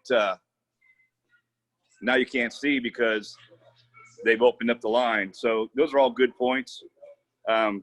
and I made a chat. I made a chat, I guess, about it. But don't forget the bathtubs. We've had a few people that go into a bathtub to hide out. And we found probably 3 people over the past couple of years in bathtubs. I think a lot of other things have already been pointed out. That's a good point. Yeah, I think, Cap, you're the first one to mention going over hidden bathtubs. You know, people think fire, we need to go someplace where there's water, you know, and they end up in the bathtub. Hey, we got to go. I think Bragging. He's just bragging now. It is, no. 4:38. Oh, they do have a fire. They do have a fire. things to go along with Torres talking about statistics, and Chad and those guys can account to this with Tibetan. All bets are off when somebody has CO poisoning. They may not go to their normal exit. They may not go to the window. They may not go to the bed. All bets are off. That's absolutely right, Jared. And that's what I think it took me several years to understand that most people don't die from fire. They die from smoke inhalation. They die from CO poisoning. So they don't understand. People don't understand how could they not save themselves? Well, they're like 3 o'clock in the morning after being out with Torres all night long. They are fucked up. So they don't know which way is up or down or out. Right, Mike? So this guy's windshield wiper over here. Yeah. You can't blame them for not getting out. They've been laying there, breathing that smoke in. So when they finally wake up, they don't know which way's up. And that's something that wasn't taught to me in the academy. Maybe it is now, but. Oh, it's definitely taught in the academy now. Good. Weffelmeyer taught it to us. Right on. Oh, Hey, Chad. that's one of the dudes I caught. I'm sorry, Jeff. No, you're good. I was just chuckling at Samuel interjecting. Have some these Indian guys need to have some self-fucking control. Have some self-control. I know who's sexually frustrated. I know who's got problems at home. Too early that you got problems. Slow down. Calm down. It'll go out. Relax. It's not going anywhere. We know where it's at. Besides, the truck company probably found it anyway. So just relax. It's here. Yeah. No, on a serious note, they need to calm down. Like, that takes the visibility to nothing. Let us do a couple things really quick. I mean, we'll move, but don't make it worse than it already is. I get it. You want to put it out. I understand. Put the whole fire out. It makes the party, everything better. But sometimes situational dictates. Every time it needs a little bit, take a back step a little bit. Slow down. That's it. No, I got you. And I just want to point out, like, I don't think any of the guys, and there's people out there, they do the search classes, and you see stuff, and they got great stuff online. 98% of the time victims are found in pass egress, and they have all the stats figured out. That's not a way I teach. I don't think that's the way Chad teaches. The stats are good, and I guess it's cool stuff to know. I tend to pick guys' brains that have a ton of experience and go off that. And that's where the triangle stuff and the stuff you and Chad and Paul have interjected, and these other guys, the experience stuff. There's all sorts of different minds in the fire service and different stuff out there that you can justify basically anything we do if you really, really want to. But there's just some comments about stats, and we might have misquoted some stats on here tonight. As far as Samuel is talking about with CO and the effects of CO poisoning, I always taught the classes I've taught, I teach them about Brett Tarver in Phoenix, how they found him. He didn't have a mask. They got him all the way to the door. He started freaking out because of CO poisoning, fought off the RIT team and ran back into the building because he was basically high from the CO poisoning. So that's a great point that you guys brought up. Hey, Jeff. People, yeah. I got one. Hannah asked, what do you think about lifting up the mattress, lifting up the bed to search under?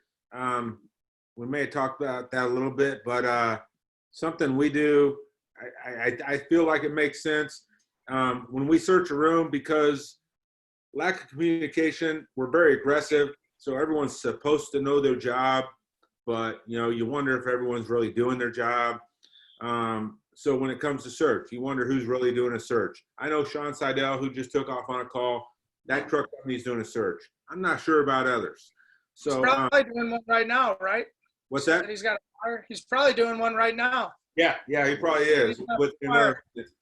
But Hannah asked about the bed. So I don't think it's wrong. I don't like throwing furniture all over the room and flipping stuff and tossing a room. It just makes it more complicated. I'd rather have stuff where I found it, search it, leave it lay, and have landmarks. But when it comes to the bed, once I clear the far side of it, which I've learned to clear, most of this stuff is all from missing people. Like Sean said, I missed someone in a tub once too. That's more common than you think. So now I swipe the tub, just like Sean does. So the toy box, I will from now on swipe the toy box if I hit it.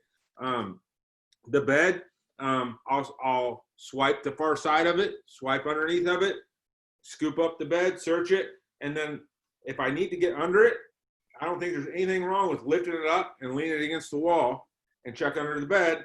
Or if I'm confident, or if I'm in enough of a hurry, I decided I'm not going any further under that bed. I missed 12 or 18 inches, and I'm okay with that because I'm going to the next room. Flip that mattress sideways. That's something we do. Is turn the top mattress sideways. That way, if someone else comes in and they can see that with the camera, they can see it with their naked eye, or they feel it, they can leave that room and go finish the primary on something else real quick and not have redundant time trying to get that rapid, quick primary done. So we'll flip the bed and hopefully they search on the other side of it first, or we'll turn the mattress perpendicular to the box spring. And that at least used to be a sign for our department that somebody's been in there, go to the next room. Gotcha. Okay, quick question though, Chad. You mentioned scooping up the blankets. Can you explain your reasoning behind that? Yeah, because like the call I told you where Larkin found, it was like a 60-pound dog on top of a pile of clothes. That and a couple other calls, but that one specifically, it was a dog. So for me, being an 8-up fireman, I took that as personal as that could have been a child. So I missed a child on top of a pile of clothes until Larkin found him on his first time around when I already searched it twice. And I did it because I went bang, bang, bang. I did this. I was taught that. I found a pile of clothes. I was taught to take my gloved firefighter hands and smack the shit out of it. That did not tell me nothing twice. So now I teach, and I think other people teach it too, grab it, scoop it. I say fluff it. It's kind of weird, but I fluff it and let it fall between your legs and see if anything comes out of it. And it works. It works. I can give you a giant pile of clothes, have you scoop it up, shake it up, let it all fall. And that's where that one instance I was telling you, I found the baby doll in the middle of it. It does work. I've done it many times, and well, it will work most of the time. Depending on the size of the child, we're still going to fail. But I think that gives us the best chance for success. Well, I got some laundry, so I can check out your method. I got some. You want to come do it? That's Chad Daly, O'Byrne Fireground Training. Mike Torres. Mike Torres. All right. Hey, real quick, I just want to respond to Greg. I think Greg Redmond. I hope I pronounced your name correctly. Hey, Greg. Hey, I get the statistic thing, the stats thing. I mean, like stats, meaning I learned this triangle thing, I don't know, 13, 14 years ago, maybe a little longer than that. So what I mean by stats are like the guys, they're individuals that do a lot of the statistics. Like you find 60% of people in this, you find 90% of people doing that. You find, 2%, socking the clown. All these statistics, that's what I'm trying to talk about. I don't know. I'm not a big, follower of that. I just don't understand it, maybe because I'm stupid. That's fine. I always hate things because I don't understand them. They're probably absolutely 100% right, but mine are. I never had a statistic. I just figured that's what I would do. I'm either in the bed, I fell off, I hit a window, or I go to a door. That's the only things I do in life. You know, I don't really have any other things on it, but I don't use stats. That's not where that came from. Just some old timer saying, "Hey, Mike, you might want to do this," and I thought, man, that's pretty cool. That's what I would do. That's all. I hope that answered your question, bro. Sorry. No, I think it just gets confused between like real world experience and the actual smart people, as you would say, statisticians doing statistics. I just never been big on that. I just can't. Me personally, like I said, they're probably right. I have no idea. I'm probably dumb, and that's just a dumb person making a comment saying it's stupid because I don't believe it. It's probably 100% right, but I can't always say that it's always like this. Jared made a good point, and Chad followed up with it. They can have CO poisoning. All bets are off. These guys can be doing all kinds of loopy shit. He could be cooking. I don't know. So it really doesn't matter what's going on. I just can't. I have a hard time following in that it's always like this. I don't like those words. I don't like anything like that. Or somebody telling me, well, a percentage of these found here, percentage of this found here, and a small pool of information that we gathered through these, submissions of whatever, we found that these are what people like to do. Well, that's not that big of a pool. It's a small pool, and I just can't. I can't go with it. That's no disrespect to people that believe it or go with it. None whatsoever. I dig what Chad or anyone else would do. Jeff, you guys tell me something, or Jared, any of you guys say, "Hey, Mike, this worked.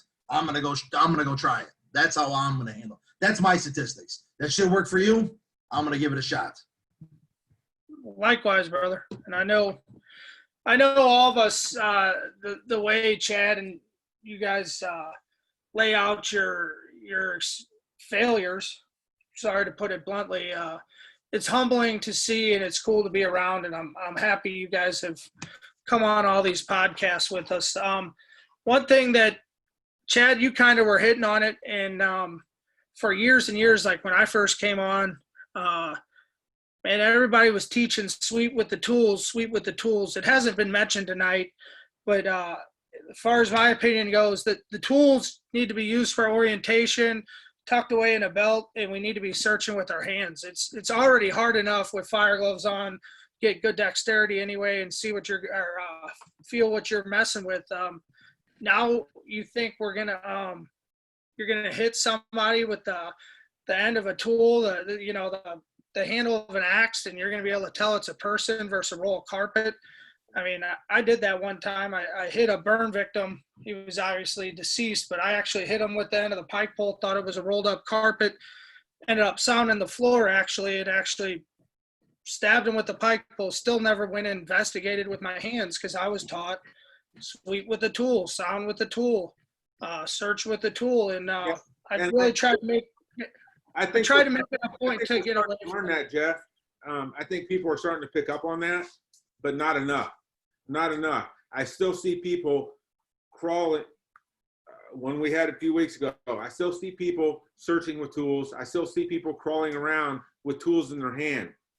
So if my job is search, once I get to the point to where I can't see, it's a zero visibility search, I'm ditching all those tools. I put them in a corner. I hide them underneath the bed because our trucks will steal them from us. But I put them somewhere where I know I can come back to them when it's ready for overhaul or it's ready to poke holes and look for extension. But when I realize that my sole job is to search this floor, I empty my hands. That's why I carry a piglet. I mean, and the guys, the Brotherhood guys, the New York guys who taught me force of entry, it was a sin if you weren't using an 8-pound flathead axe. I call bullshit on that. That 6-pound piglet works great. John Young has cut more holes than anyone on our job on a roof, or at least close to it. And he uses it. It works fine for me. But my job on the fire ground is not only to cut a hole in a roof or force a door or do this. It's multifaceted. So what tools work best for me? These right here, if search is my job. These right here. And I can't do that with 3 other 8-pound or 10-pound tools strapped to my side or in my hands. Hey, Chad. I'd ditch them. Must have been nothing. It's food on a stove. Warming barrel. Warming barrel. But to add to what you're saying about your hands, we recently had a fire, not where this call just came from was at, and there was so much debris in this house up in this attic where we were that the only way you could search was to crawl around and grab piles of what you thought was her. We were looking for a 15-year-old girl, and you could crawl through this room and you would feel something and it would feel like a body, and you'd have to pick it up and let it run through your hands. And it was a bag of clothes. Three of us rescued the heavy bag 3 different times because we picked it up and we thought we had it. Oh, fuck, it's a heavy bag. And then when we finally got to her, and 3 grown men picked up a 15-year-old girl and passed her out a window because she was so hard to handle, getting her up and out from the debris that she was under. So that's where I agree with you about your tools. I just wanted to kind of emphasize what you're saying about your best tools are your hands. Yeah. And I'm a truck captain, and I went into that fire with an axe and a hook, and I ditched both of those because at that time my job had nothing to do with needing an axe or a lad hook. I was completely determined that we were going to find this girl regardless of everything else. Nothing else mattered at that point. So back to your hands are what you got. That's your best tool you're going to have. At that point, the camera's worthless, in my opinion. I think some of the tool usage, it comes from a place of good intent. They're trying to stretch themselves out. They're trying to cover more ground. It's the application of it. And I'm guilty of it. I did the same thing. One thing I haven't heard anybody talk about, and I'm trying to find a quiet place around here. This doesn't exist. It's all right. You're on duty, Cap. It's all good. But deputies off. We haven't talked about commercial. I hear everybody talking about residential and commercial buildings. That's a whole other dynamic of searching.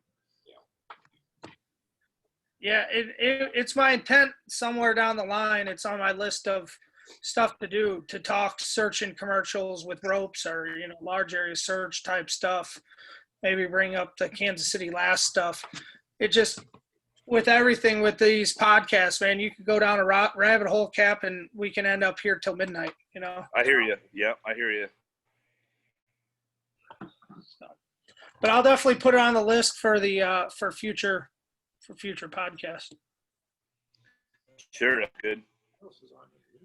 Because I think that's something we could learn from and improve from, even on my job with search rope usage and stuff like that.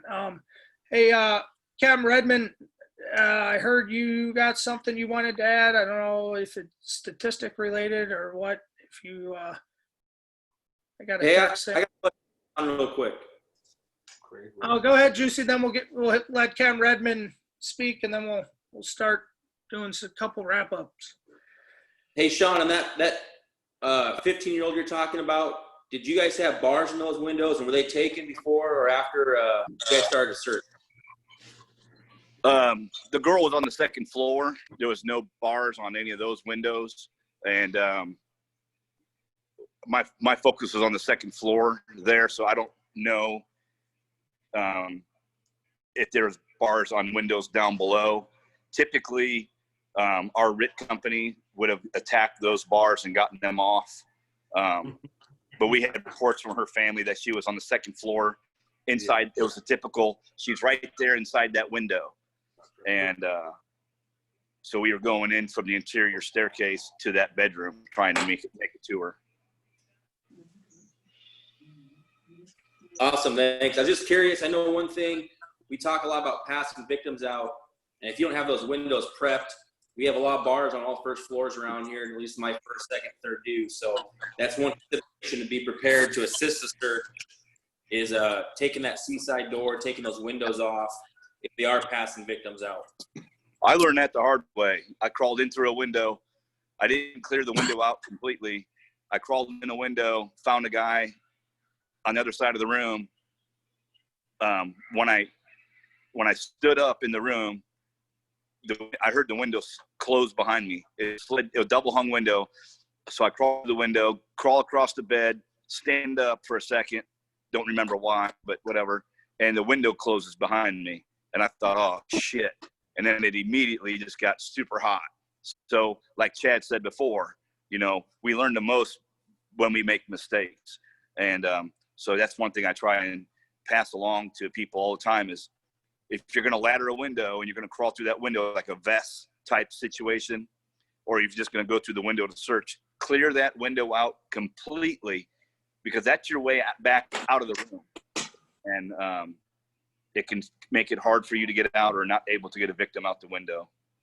That's a good point you brought up. And before we get too far past that, somebody asked about tools. I always taught, Chad, you know, you hide them under beds. I always taught people open up a door, you know, shut a door, bury your tools in the wall behind the door, then reopen that door. That's usually the last part to get pulled. So your tools are usually pretty safe down behind a door or something. A lot of us, we wear truck belts, or we teach, you know, ditch your hook, bury your hook in the wall, slide your short tool, you know, in your belt and stuff. If you're particularly, you know, minimum manpower situation, you think you might need that tool to get out. If you tuck it in your belt, usually it stays out of the way enough to where you can still use your hands for your search. And then someone posted in the comments, I'm not sure who it was. I know Doc put someone else talked about doing a cut down on the windows. I know a ton of people drill that on, especially like hoarder type conditions and RIT type conditions. You can cut down the window sills to the floor. You just go inside the sill plate and cut all the way down with the chainsaw and pull that whole section of wall out. I think it's a very viable technique. The problem is where Tim and I work, and there's a bunch of other city guys on here, is we're predominantly brick buildings. So it's not a very quick method for us to, you know, make that window into a doorway, so to speak. I don't know if any of you guys have experience, or Sean, since you're up and unmuted, if you got any experience doing that, or Chad, you can chime in. I'd love to hear what you guys got, because it's not something that's a go-to. Like I said, the majority of our buildings are brick buildings, so we're not doing that.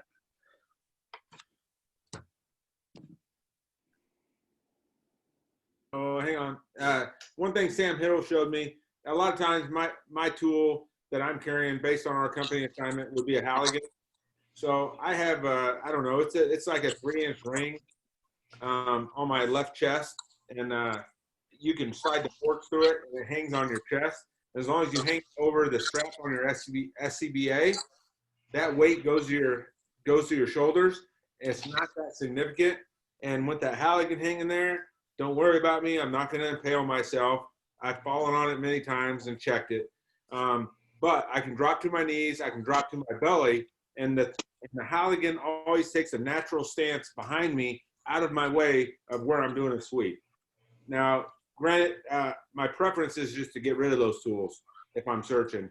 But like you said, putting them in the wall, bury them in the wall, behind a door, under a bed, in a corner, somewhere where Sean Seidel won't find them and take them and throw them out the window, it's a good place to put them.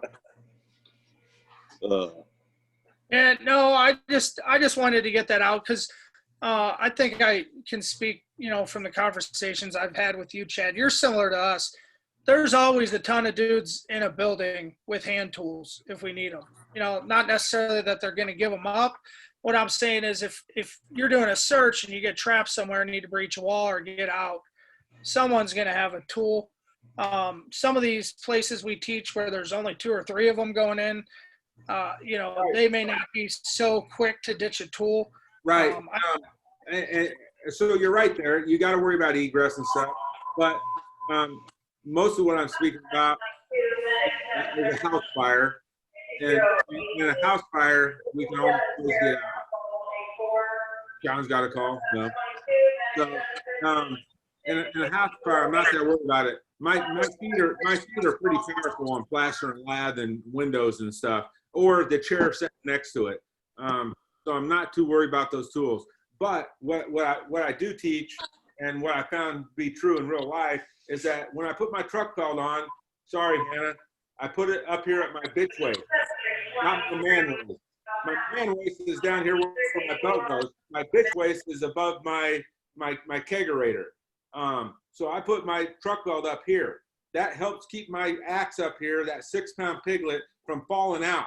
When you're crawling, it's not falling out in front of me all the time. I know anyone that's done training has seen that. You're crawling, you're searching, you're doing the knee crawl. As soon as you bend over, your axe falls out. Put your belt up here at what I call the bitch waist, and it's much less likely to happen if it's tight. And that's another reason I carry that 6-pound. Now I have a way, for the naysayers, I got a way to bust something and get out of something. But when it's a house fire, our typical bread and butter that most of us encounter here, who can't get out of that with something in the bed, something in that room, their hands and their feet.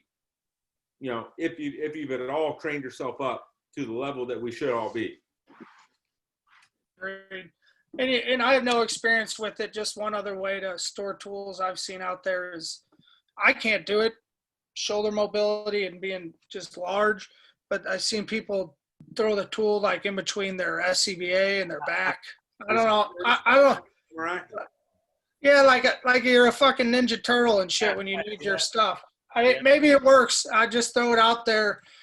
With all this stuff, man, we're not telling you guys the way. We're telling you a way. So, if that works for you, man, go try it. It might be a viable technique. That's right, Jeff. It's like don't just put people down. I saw that samurai bullshit and I tried it.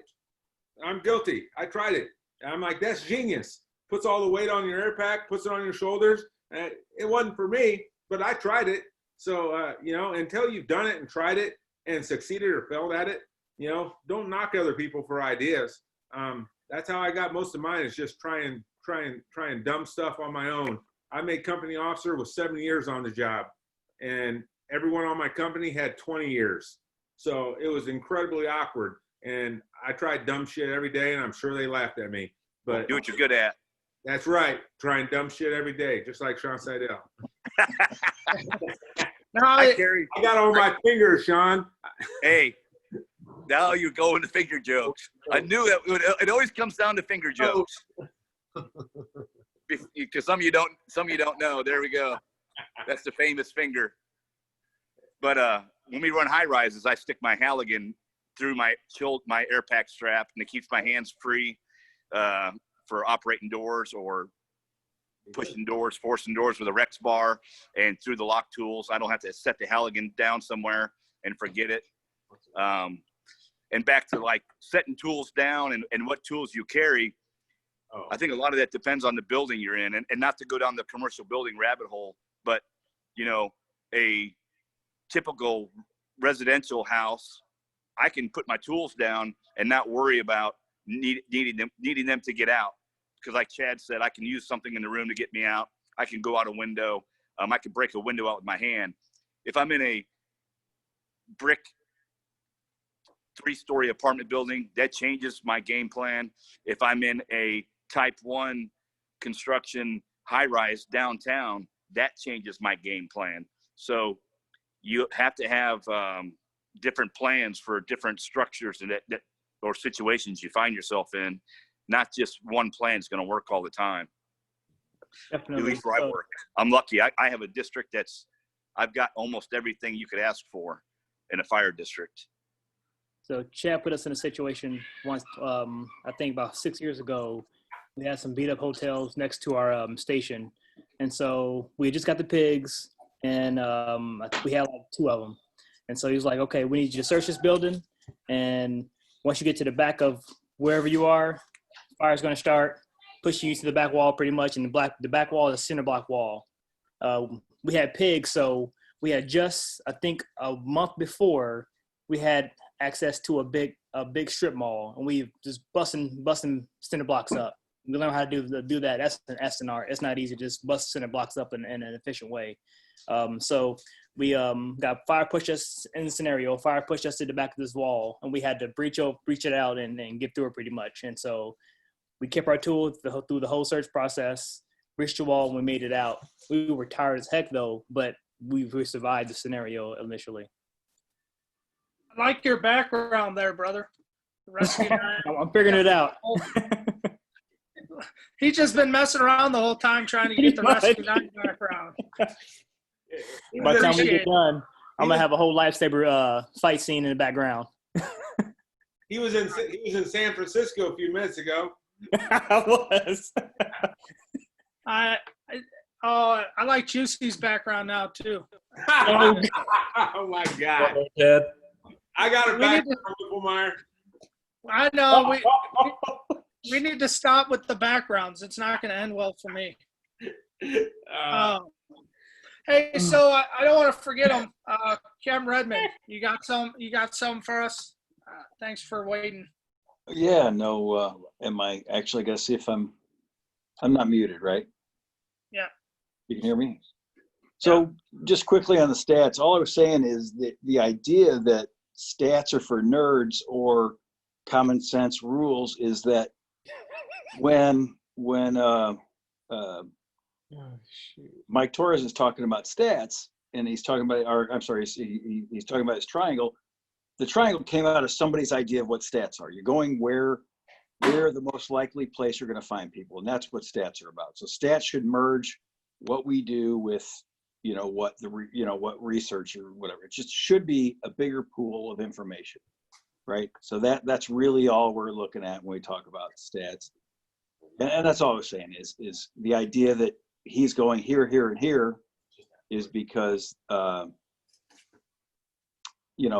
that's where someone told him the victims would be found. That's another guy's idea of stats. Does that make sense? Yeah, makes perfect sense. Right. Thank you. I think we were all a bit confused on the question, so that straightened stuff out quite a bit. Yeah. So if somebody says, if you said, well, I always go here because one time I found somebody here, it just gives you a bigger pool of information. Now stats are like anything else, garbage in, garbage out. So if you have bad information going in, then it's not useful stats. So you shouldn't be slave to stats. It should be something that you look at and see if it's going to inform your decision making. That's what I would say to that. Another thing I wanted to say was I appreciate a couple of the guys, and I don't know rank here. So anyway, Chad and especially, and then Sean also mentioning that mistakes they've made, because I think that's really important for us to be willing to say, hey, here's stuff I did, but what I did wasn't what I thought I did, and so how do we do it better? Because it's really important to be able to acknowledge, or grow from your own experiences. So I thought that was really important.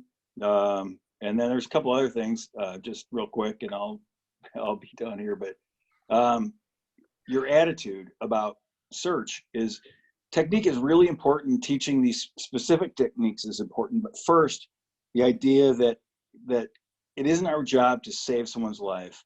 It's our job to give them their best chance. Or I should say, it isn't our job to rescue them. It's our job to give them their best chance. I don't know. The point being, you can find them 10 minutes later than you should have and get an award for a rescue, or you could find them as soon as you can and they don't survive. Now, which one did you do your job in? The one where they didn't survive, but you found them sooner than anyone else would have, or the one where they have some deficit, but you rescued somebody, you're a hero. We should be shooting for finding people as soon as we can, because we've trained at it, because we have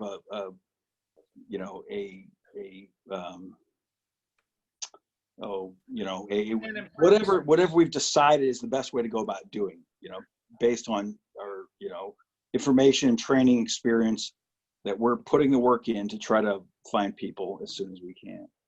So I think that attitude is so, because you may not find somebody, you may go 20 years, 25 years without ever finding somebody in a building, or it might be your first 6 months, but 20 years in, you're like, whatever. But if you keep that attitude that my job is to give people their best chance, then that should keep your It should keep you working at it. On a Wednesday night at 9 o'clock or whatever time it is, it should keep you here trying to figure out, how do I get better at this? Right? No, I agree, and I think I think that's pretty well put, and that's why we're all on here. Hey, Jeff. What do you got, Chad? Yeah, speaking to what Greg said, that's spot on. Statistics, they definitely play a role, but they don't have to guide or direct us in what we do and what our gut leads us to do. Paul Barron is a perfect example of that. When he first came to Rescue 9 and we started working together, he went through the back door and he missed someone. He was a little predisposed to going left because I did a veteran search when a woman's screaming that somebody's in this room. The guy wasn't there anymore, but he was predetermined to go that way to help me get that guy out. We met, that guy wasn't there. I came back to the back door. He was within 10 feet reach, and Paul is 6 foot something. So he was, and Paul will tell this story. He was within 10 feet reach of that back door. That's statistics. That back door, that the door in the back door in this case is the door most commonly used to where the cars are parked. So statistics do play a role, but we got to use our gut and use our common sense. So it wasn't months later that Paul put the same thing into play and found somebody that the camera wouldn't show. The camera was all white, but he's like, I'm not getting screwed on this again. So Paul laid out, spanned the floor, pulled the guy out, dropped his mask, started doing CPR on the guy. It was like 8 months later, we get CEUs from a hospital that just opened a burn clinic talking about how we need to resuscitate all these burn victims because this burn victim, they got 20 freaking donations from. It ended up being the guy Paul pulled out who didn't make it, but 20 people benefited from the organs from that guy. That's because awesome. Paul swept and looked for the guy inside the door. He got burnt once, he wasn't going to get burned again on that, because training isn't quite sufficient enough. And that's why when we teach forcible entry now, when that door pops, the very first thing when I was initially taught forcible entry was to control the door. So close it. That's not the first thing I teach anymore. When that door pops open, the first thing I teach, if you don't have your mask on, take a deep breath, dive inside till the top of your foot hits the outside of the door, and sweep inside there. And we've made a couple grabs like that. With or without a mask, we've saved lives. If you mask up before or after, that's up to you. But it's all a mindset, and it all that's all comes from experience and opportunities like these that Engine House is providing. Lets us share these opportunities so we can try to learn from them and pass them on and be better firefighters. Had to go along with that, how many cops have made grabs doing the exact same thing? Yeah, Videos you out bet. all over the place. Yeah, and that's just even in the time I got on, seeing all this change, and I started teaching that to the new guys out of this last academy class, the search thing, and hopefully it keeps going. It keeps water boils from the bottom up, and a bunch of like-minded people get together and we change things for the better. With that all being said, Hannah, you had one question about split searches. You want to ask that real quick before we wrap up? Yeah, it's just basically one of your all's opinions on doing split searches in apartment complexes, especially with low manpower. Basically, you got a lot of rooms to search, a lot of apartments to search, not just a single room. So actually, not just doing a split search within a single house, but actually splitting off to search individual houses in the apartment complex. Does that make sense? Individual apartments? Are you talking about would you split a crew to search different apartments? Hey, Jeff. Yeah, what do you got, Juice? No, this is Tim. I've been changing my name. Hey, real quick, just to tack on to Hannah's point, can you talk a little bit about what you guys feel about actually staying in contact? I feel like that definition gets lost a little bit, and I think that's going to kind of coined into what Hannah's asking. So whoever answers, just touch on that a little bit about actually staying in contact. I think you know my opinions on that, Tim. We work together fairly often, but yeah, Chad, let's hear what you got to say, bro. On split companies? It's a two-part question. If I guess let's start with what's your definition of staying in contact? Crew integrity. Okay, yeah. You know, okay, I'm with you on that part of it. We often, I'll be completely honest, it's all situational dependent. I made a rescue a few years ago. I left my firefighter, Brad Hall, on the second floor. Fire's on the first floor. Smoke and visibility is horrible on second and third. But I reported someone on third. I start him on it's a small house. I start him on a search on the second. And I know resources aren't coming in very fast. And I doubt that they can find the stairs as fast as I did. So I go straight to 3 and I find the old guy. And because I know drags and carries, I get him off the floor. I throw him on the bed. I put him on my shoulder. I fireman carry him down, and I find my partner, and we get him out. So it's like a lot of stuff we've been talking about. You train a certain way, but man, try to keep your mind open and be an open thinker and be able to overcome situations and problems with realistic expectations of what you have on hand. So yeah, sometimes you divide your resources. My most common situation is that I do what my dad told me never to do. My dad said, never go above the fire. I feel like things have changed. What's burning has changed. Our equipment has changed. I go above the fire all the time. And I will tell you that I use common sense. Based on who I know is on the hand line, I may or may not go too far above the fire. I may stop at the top of the stairs and call for another hand line and say, we're not going past there. No go. Or I may say we're going. But there's often times when we'll go up above the fire and I'll separate.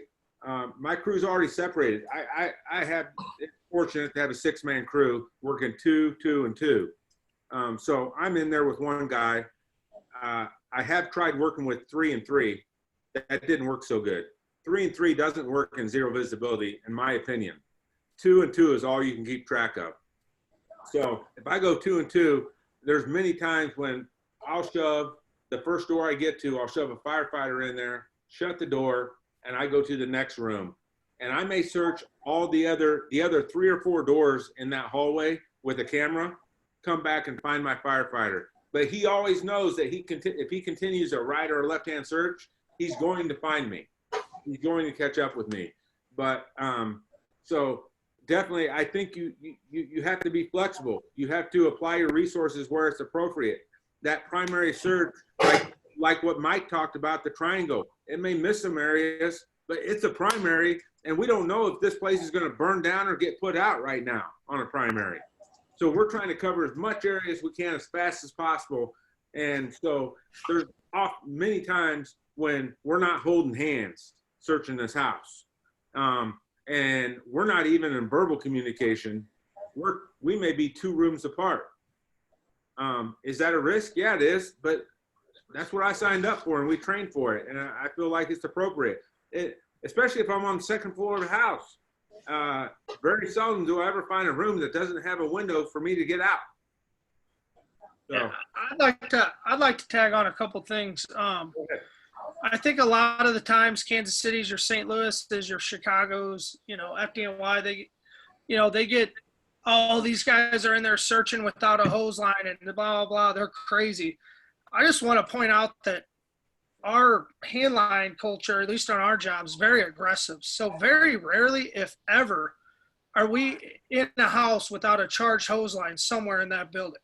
It might be a floor below us. It might be, you might be on the 3rd floor and it's 2 floors below you, but very rarely are we searching into these buildings with no hose line, no water on the scene. Like, that doesn't happen a ton. It happens, but not very regularly.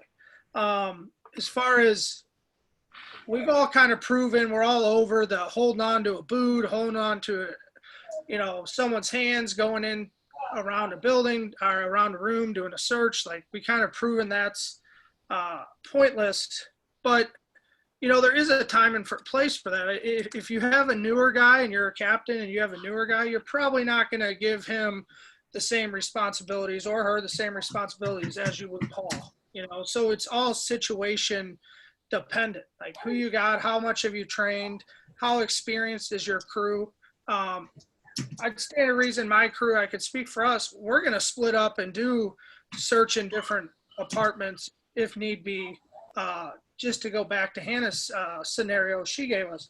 However, if you have a crew with, a captain and two newer firefighters on there, you may not split your crew and do that search. You may split the guys and do separate rooms in the same apartment and have the captain kind of keep an eye in between the two newer individuals. But I think it's all situation dependent, like you said, Chad. And to get in anything in the fire service and say you will always do it this way or will always do it that way really does us a disservice, and it's kind of pointless because that's not the calls we're going to. That's not the fires we're going to. I agree. Hey, I got a quick one for Chad again. You keep mentioning second story, third story jumps. Do you have a bailout system on your gear? No, we do not. Kansas City has not invested in their firefighters' lives or put enough value in them to give us anything to bail out of the window. So all we've done is train on. Some of us, not many of us, have a 20-foot piece of webbing. That's going to break the fall. That's going to get us down a little bit. We've trained on it, with all the typical training things that most of you probably seen online. But no, we don't have a bailout. Engine House does a good class on bailout on the EXO and different stuff you can buy. But no, we don't have that. But then again, when it comes to a house, depending on the window you pick, a lot of times for me, this brings us to a good point, Hannah, that when I get to the second or third floor, I keep track, even if it's a spiral staircase, I keep track of which way's the front, which side is the A side. So unless I have intel to tell me to go to the C side, my search is going to start towards the A side. That way, if I got to bail, I can bail to the A side because that's where all my resources are. I can hit the incident commander with my helmet if I need to. I'll go to the A side. The other thing I'll do, if it's appropriate, and sometimes it's not, is I may go ahead and clear that window on the A side, because our houses, second or third floor, you might be able to jump out and land on the roof of the first floor patio, front porch, or walk out onto it. So if I'm not in fear of the second or third floor flashing over, I may go ahead and clear that out. Or I may stay at the top of the stairs and send a firefighter out in front of me searching while I stay at the top of the stairs and call for a hand line, because it's an iffy situation. So all that plays in different scenarios. But no, we don't have bailout. But like when I teach roof ops, some people have laughed at me, but it's just my experience, and I don't care if I get laughed at anymore. When I teach people where to put a hole in the roof, I hope that they thought about what's on the ground. Why put a hole in the roof above the 6-foot wrought iron fence with pointy triangles on top, or on top of or why put a hole in the roof right where the doghouse is if you slip and lose your footing? Why not plan your fall? If you're going to slip and fall, plan it. Plan it where you can survive it. If it's appropriate. It may not always be appropriate, and maybe you got to put the hole to where if you slip and fall, you're impaled on a 6-foot wrought iron fence. But if you don't have to, and you can move it a few feet, move it a few feet, so when you slip and fall and you can't get yourself stopped, you don't die from it. So it's a lot of thinking, and it takes time to get to that point, and experience. But it's something to consider, and something that needs to be taught. That's awesome. Thanks. Yeah, I was talking with a friend. He's on here as well. I had a 20-foot piece of webbing in my gear, along with a couple other loops. Talked with Tim a little bit about, tools in my gear and such. I ended up just removing it because I haven't trained on it. And honestly, it just prevents me from getting to my cutters. So it's like, if I don't know how to use it, if I don't have the resources currently to figure out how to train with it, then we're just going to take that out and, go with what I got and know my shit. You're right, Hannah. When it came to that 20-foot piece of webbing, I had done bailout for years on some Prusik, on webbing and stuff. I thought I was good to go. And then before the last senior firefighter had Brad Hall left, we had an acquired structure and we tried some bailouts. I would have epically failed. If I was going to try to hook my around a Halligan and put it in the corner of the window and then bail out, it would have been an epic fail. Because what I didn't realize is that when you go out that window, my crotch has to rub the side of the window. If I get in a comfortable position with my gear to where I'm away from the side of the window and I bail out with my piece of webbing wrapped around the Halligan, guess what? That Halligan's getting buried in my head. We did it multiple times. And unless, what I call it is making love to the corner of the window. Unless I do that when I go out, which makes it very hard to keep my head low like guys teach. But you can't do it. You have to practice it. But that's where you got to get out and practice it and do it. So I'd say put that webbing back in there and find acquired structures and try to get out there and practice it. And I've tried it. We tried it multiple ways, to break our fall, to get down 10 feet, to get down to the next floor. It's very unlikely I'm going to go down to another floor, break out a window and go in another floor. And Torres probably has some good examples of that working in Chicago. All I can hope for is that it slows down my ascent and breaks my fall. I tried it. I can do it in less than 60 seconds. I could hook it to a tool or a doorknob, do a munter hitch, and go out a window. I think I could do it in a stressful situation, but because I've watched a lot of firefighter bailouts, and those guys are jumping out windows with nothing. So that's when I said, okay, no more munter hitch, no more hooking my arm on a ladder. These guys are jumping out a window to their death. So how can I survive that? And that's when I said, all right, just wrap this webbing around my bottle and jump. And it's very little control, but enough that it might save a broken bone. It might keep me alive. And that's what we practice. Wrap it around our bottle, bring it around our waist, hold as hard as you can. And you're probably not going to stop your fall. You're probably not going to free hang. You're still going to hit the ground hard and need help. No, that technique right there is what saved a couple of the guys that had to bail on Black Sunday. FDNY, that exact thing Chad described. Without going too far down the rabbit hole, bailout kits are great, but it all comes down to training. So you can provide, and I'm not saying that because we're a training company and we teach bailout. I mean, there's hundreds of companies out there that can do it. But if you're going to buy the equipment or carry it and your department's not providing you annual training, semi-annual training, or you're not going out on your own and training multiple times in a year, it's kind of pointless. That's kind of my opinion on it. So, someone said, I'm not gonna put him out. He can unmute himself if he wants to and say it, but he said, we don't have them, but we just try really, really hard to put the fire out. Because if you put the fire out, you don't have to jump out of the windows, as Andy Frederick said from that DMY. With all that being said, I'd like to wrap up the show and ask if anyone's got any questions.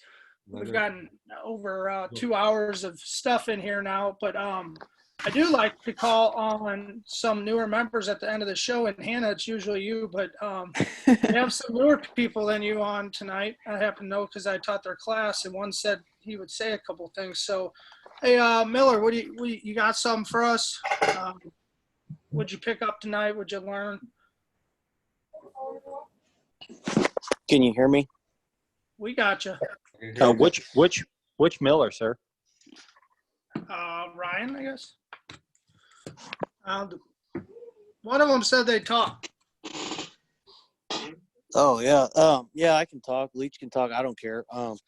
But yeah, I mean what we did in the academy with, I don't know, was a 20 by 20 room, 15 by 15 room. and took, plywood and pallets and stuff and split it up basically into, you had a hallway, you had a couple rooms, you had a closet.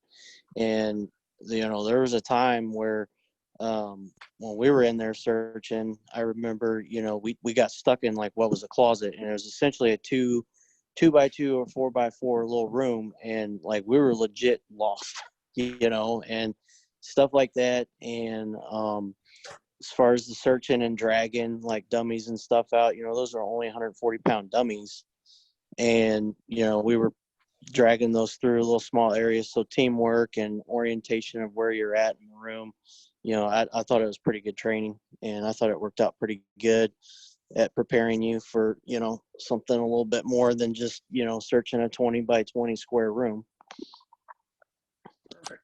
Yeah, you just got to build upon that. Listen to these lessons these guys and gals have put out here tonight, and always strive to be better. And kind of like I tell you guys at the end of the academy, there's tons of senior men out there, and people, instructors that you want to pick stuff up from over the year or over your time in the job, and most importantly is share it with everyone around you and try and make the job better than you found it. Both our department, because you work with me, and the fire service as a whole. So, hey, Kelly Foster, I heard you had something on the text line. I hadn't called on you all night, brother. Sorry. It's all right. It's been a great night to just sit back, take in all this great information. But just touching base on the point that Hannah brought up, and the guys from KC, they were talking about, people carry all this stuff in their pockets, and we kind of touch on it during our class whenever we talk about these things. Of they have these items in there, and they have an idea of what they're going to do with them. Well, an idea is certainly much different than having a plan. Having a plan is when you trained on it, and it's second nature. Guys just pack their gear up with so much stuff, they're like a pack mule. And then you ask, well, how are you going to do it? Show me how you're going to use this. Well, I think I'll use it this way, or I'll use it that way. Well, that's an idea. That's not a plan. If you're going to carry something, you have a plan to use it, not an idea. And I'll just leave it at that. No, that's awesome, Kelly. Just the other day, I set up some of engine house training props at our engine house, and we were running some of the new guys through the entanglement prop. Gary and Schultz and them guys built, and one of the new guys whipped out a Leatherman pliers to try and cut himself out of the wires. And normally, when they're going through the prop, we're like, no, you can't use your tools, you can't cut yourself out. I'm like, let him go. He couldn't get through any wires. He had to ditch the tool, and then I kind of opened it up, and I did the same thing with Captain Redmond's guys. They came by and ran through the prop. What kind of cutters are you carrying? Are they even going to do the intended job? Because I know at one point I was guilty myself. I carried everything but the kitchen sink in my pockets and didn't really know how to use any of it. Carried a bailout belt before it was cool. And I couldn't have bailed out then. I still throw hooks, and I've done, thousands of training bails probably over the years, and still make mistakes. So it's all that stuff. Anything, if you're going to carry it, if it's going to be on your pocket, you better be 100% proficient on how to use it and when you're going to use it. So we got anyone else that wants to say anything? Any other questions? Haven't been totally up to date with the chat. Tim, has there been anything worth mentioning in the chat? I know you keep up with that pretty good. No, I think we grabbed just about everything out of there. So either via text or you just directly addressed it. But all great points, good questions. Appreciate the interaction. All right. Anyone else got anything?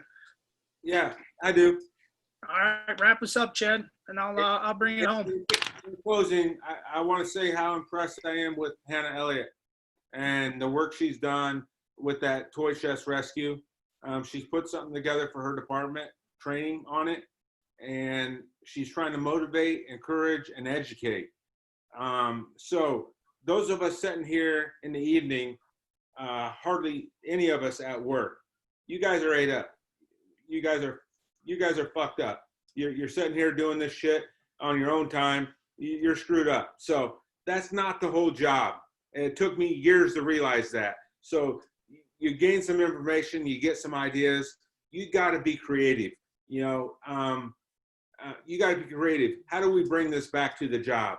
Hannah was able to get her job, whatever rank she has. I'm not even sure yet, but she's very motivated. She put together a report on that rescue, and she's going to present it to her job. That was her way of affecting some kind of positive change from a situation where we all learn from. So you gain this knowledge, and I've battled that my whole career. How do I pass it on? How do I influence others? You can't do it overnight. You can't do it overnight. The guys here, the 40 guys here, however many we got here, honestly, you guys probably aren't the guys needing the training. You know, you're here to gain knowledge and hear experiences and learn about the toy box or whatever Torres told or my experience or Paul's, and then to pass it on. So I think our biggest challenge with the group of people that we get on these trainings are how do we approach them? And that's I hate to say it because it's such a key thing, but a leadership thing.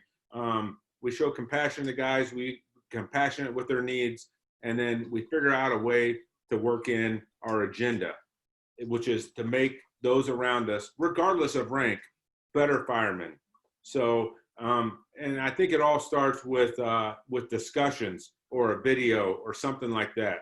Hey, I was on this podcast or Zoom meeting the other night, and this guy said he did this. And you can even say, you can call it bullshit. You can say, hey, this Chad Daly guy from Kansas City said something about a stupid strap around his arm. It sounds like suicide to me. It sounds ridiculous.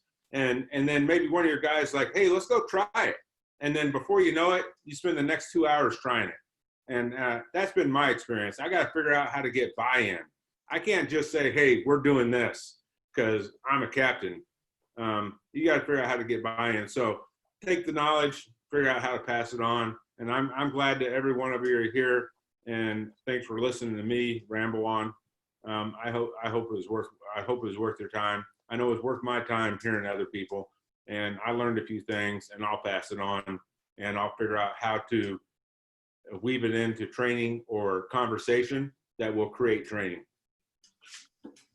Awesome. Yeah, the 10 percenters, and they're definitely we're on tonight. So with that being said, unless someone else has something, I want to thank all of you. We had over 60 people at one point. Gary's working on getting these all in the archives to where you'll be able to go back and listen to ones you might have missed, or if you were in and out on runs or couldn't stay the whole time to get kids there in bed. Kind of end all of them saying that, you know, Burn, Engine House, we're humbled and honored that you guys would spend, you know, this much time with us over the course of 5 weeks now. Chad, Paul, hopefully you'll agree to it. We're going to have you back in, you know, maybe a month or so and do some more stuff on RIT, go from there. We do have a couple things lined up actually due to Hannah's request. And Hannah, I want you to shoot me that information you got on that toy chest rescue, because shame on me, I didn't know about it till tonight. So I'd be curious what you had. Hey, how come we're catering to the only female?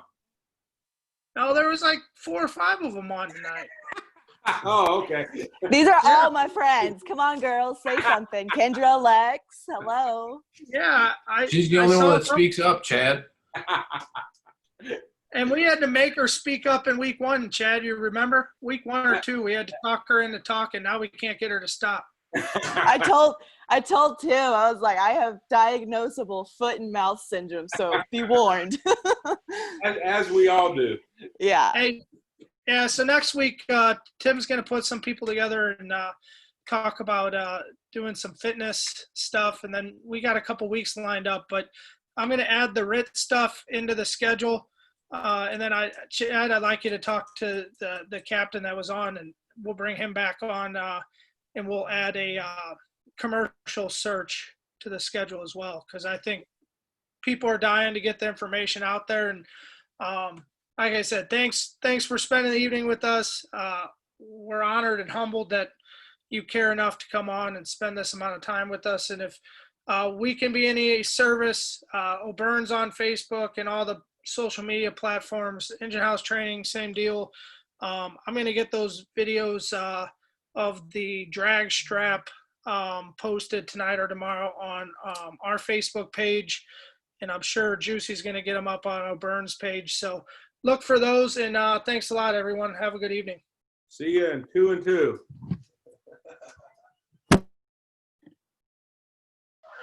Thanks, Jeff.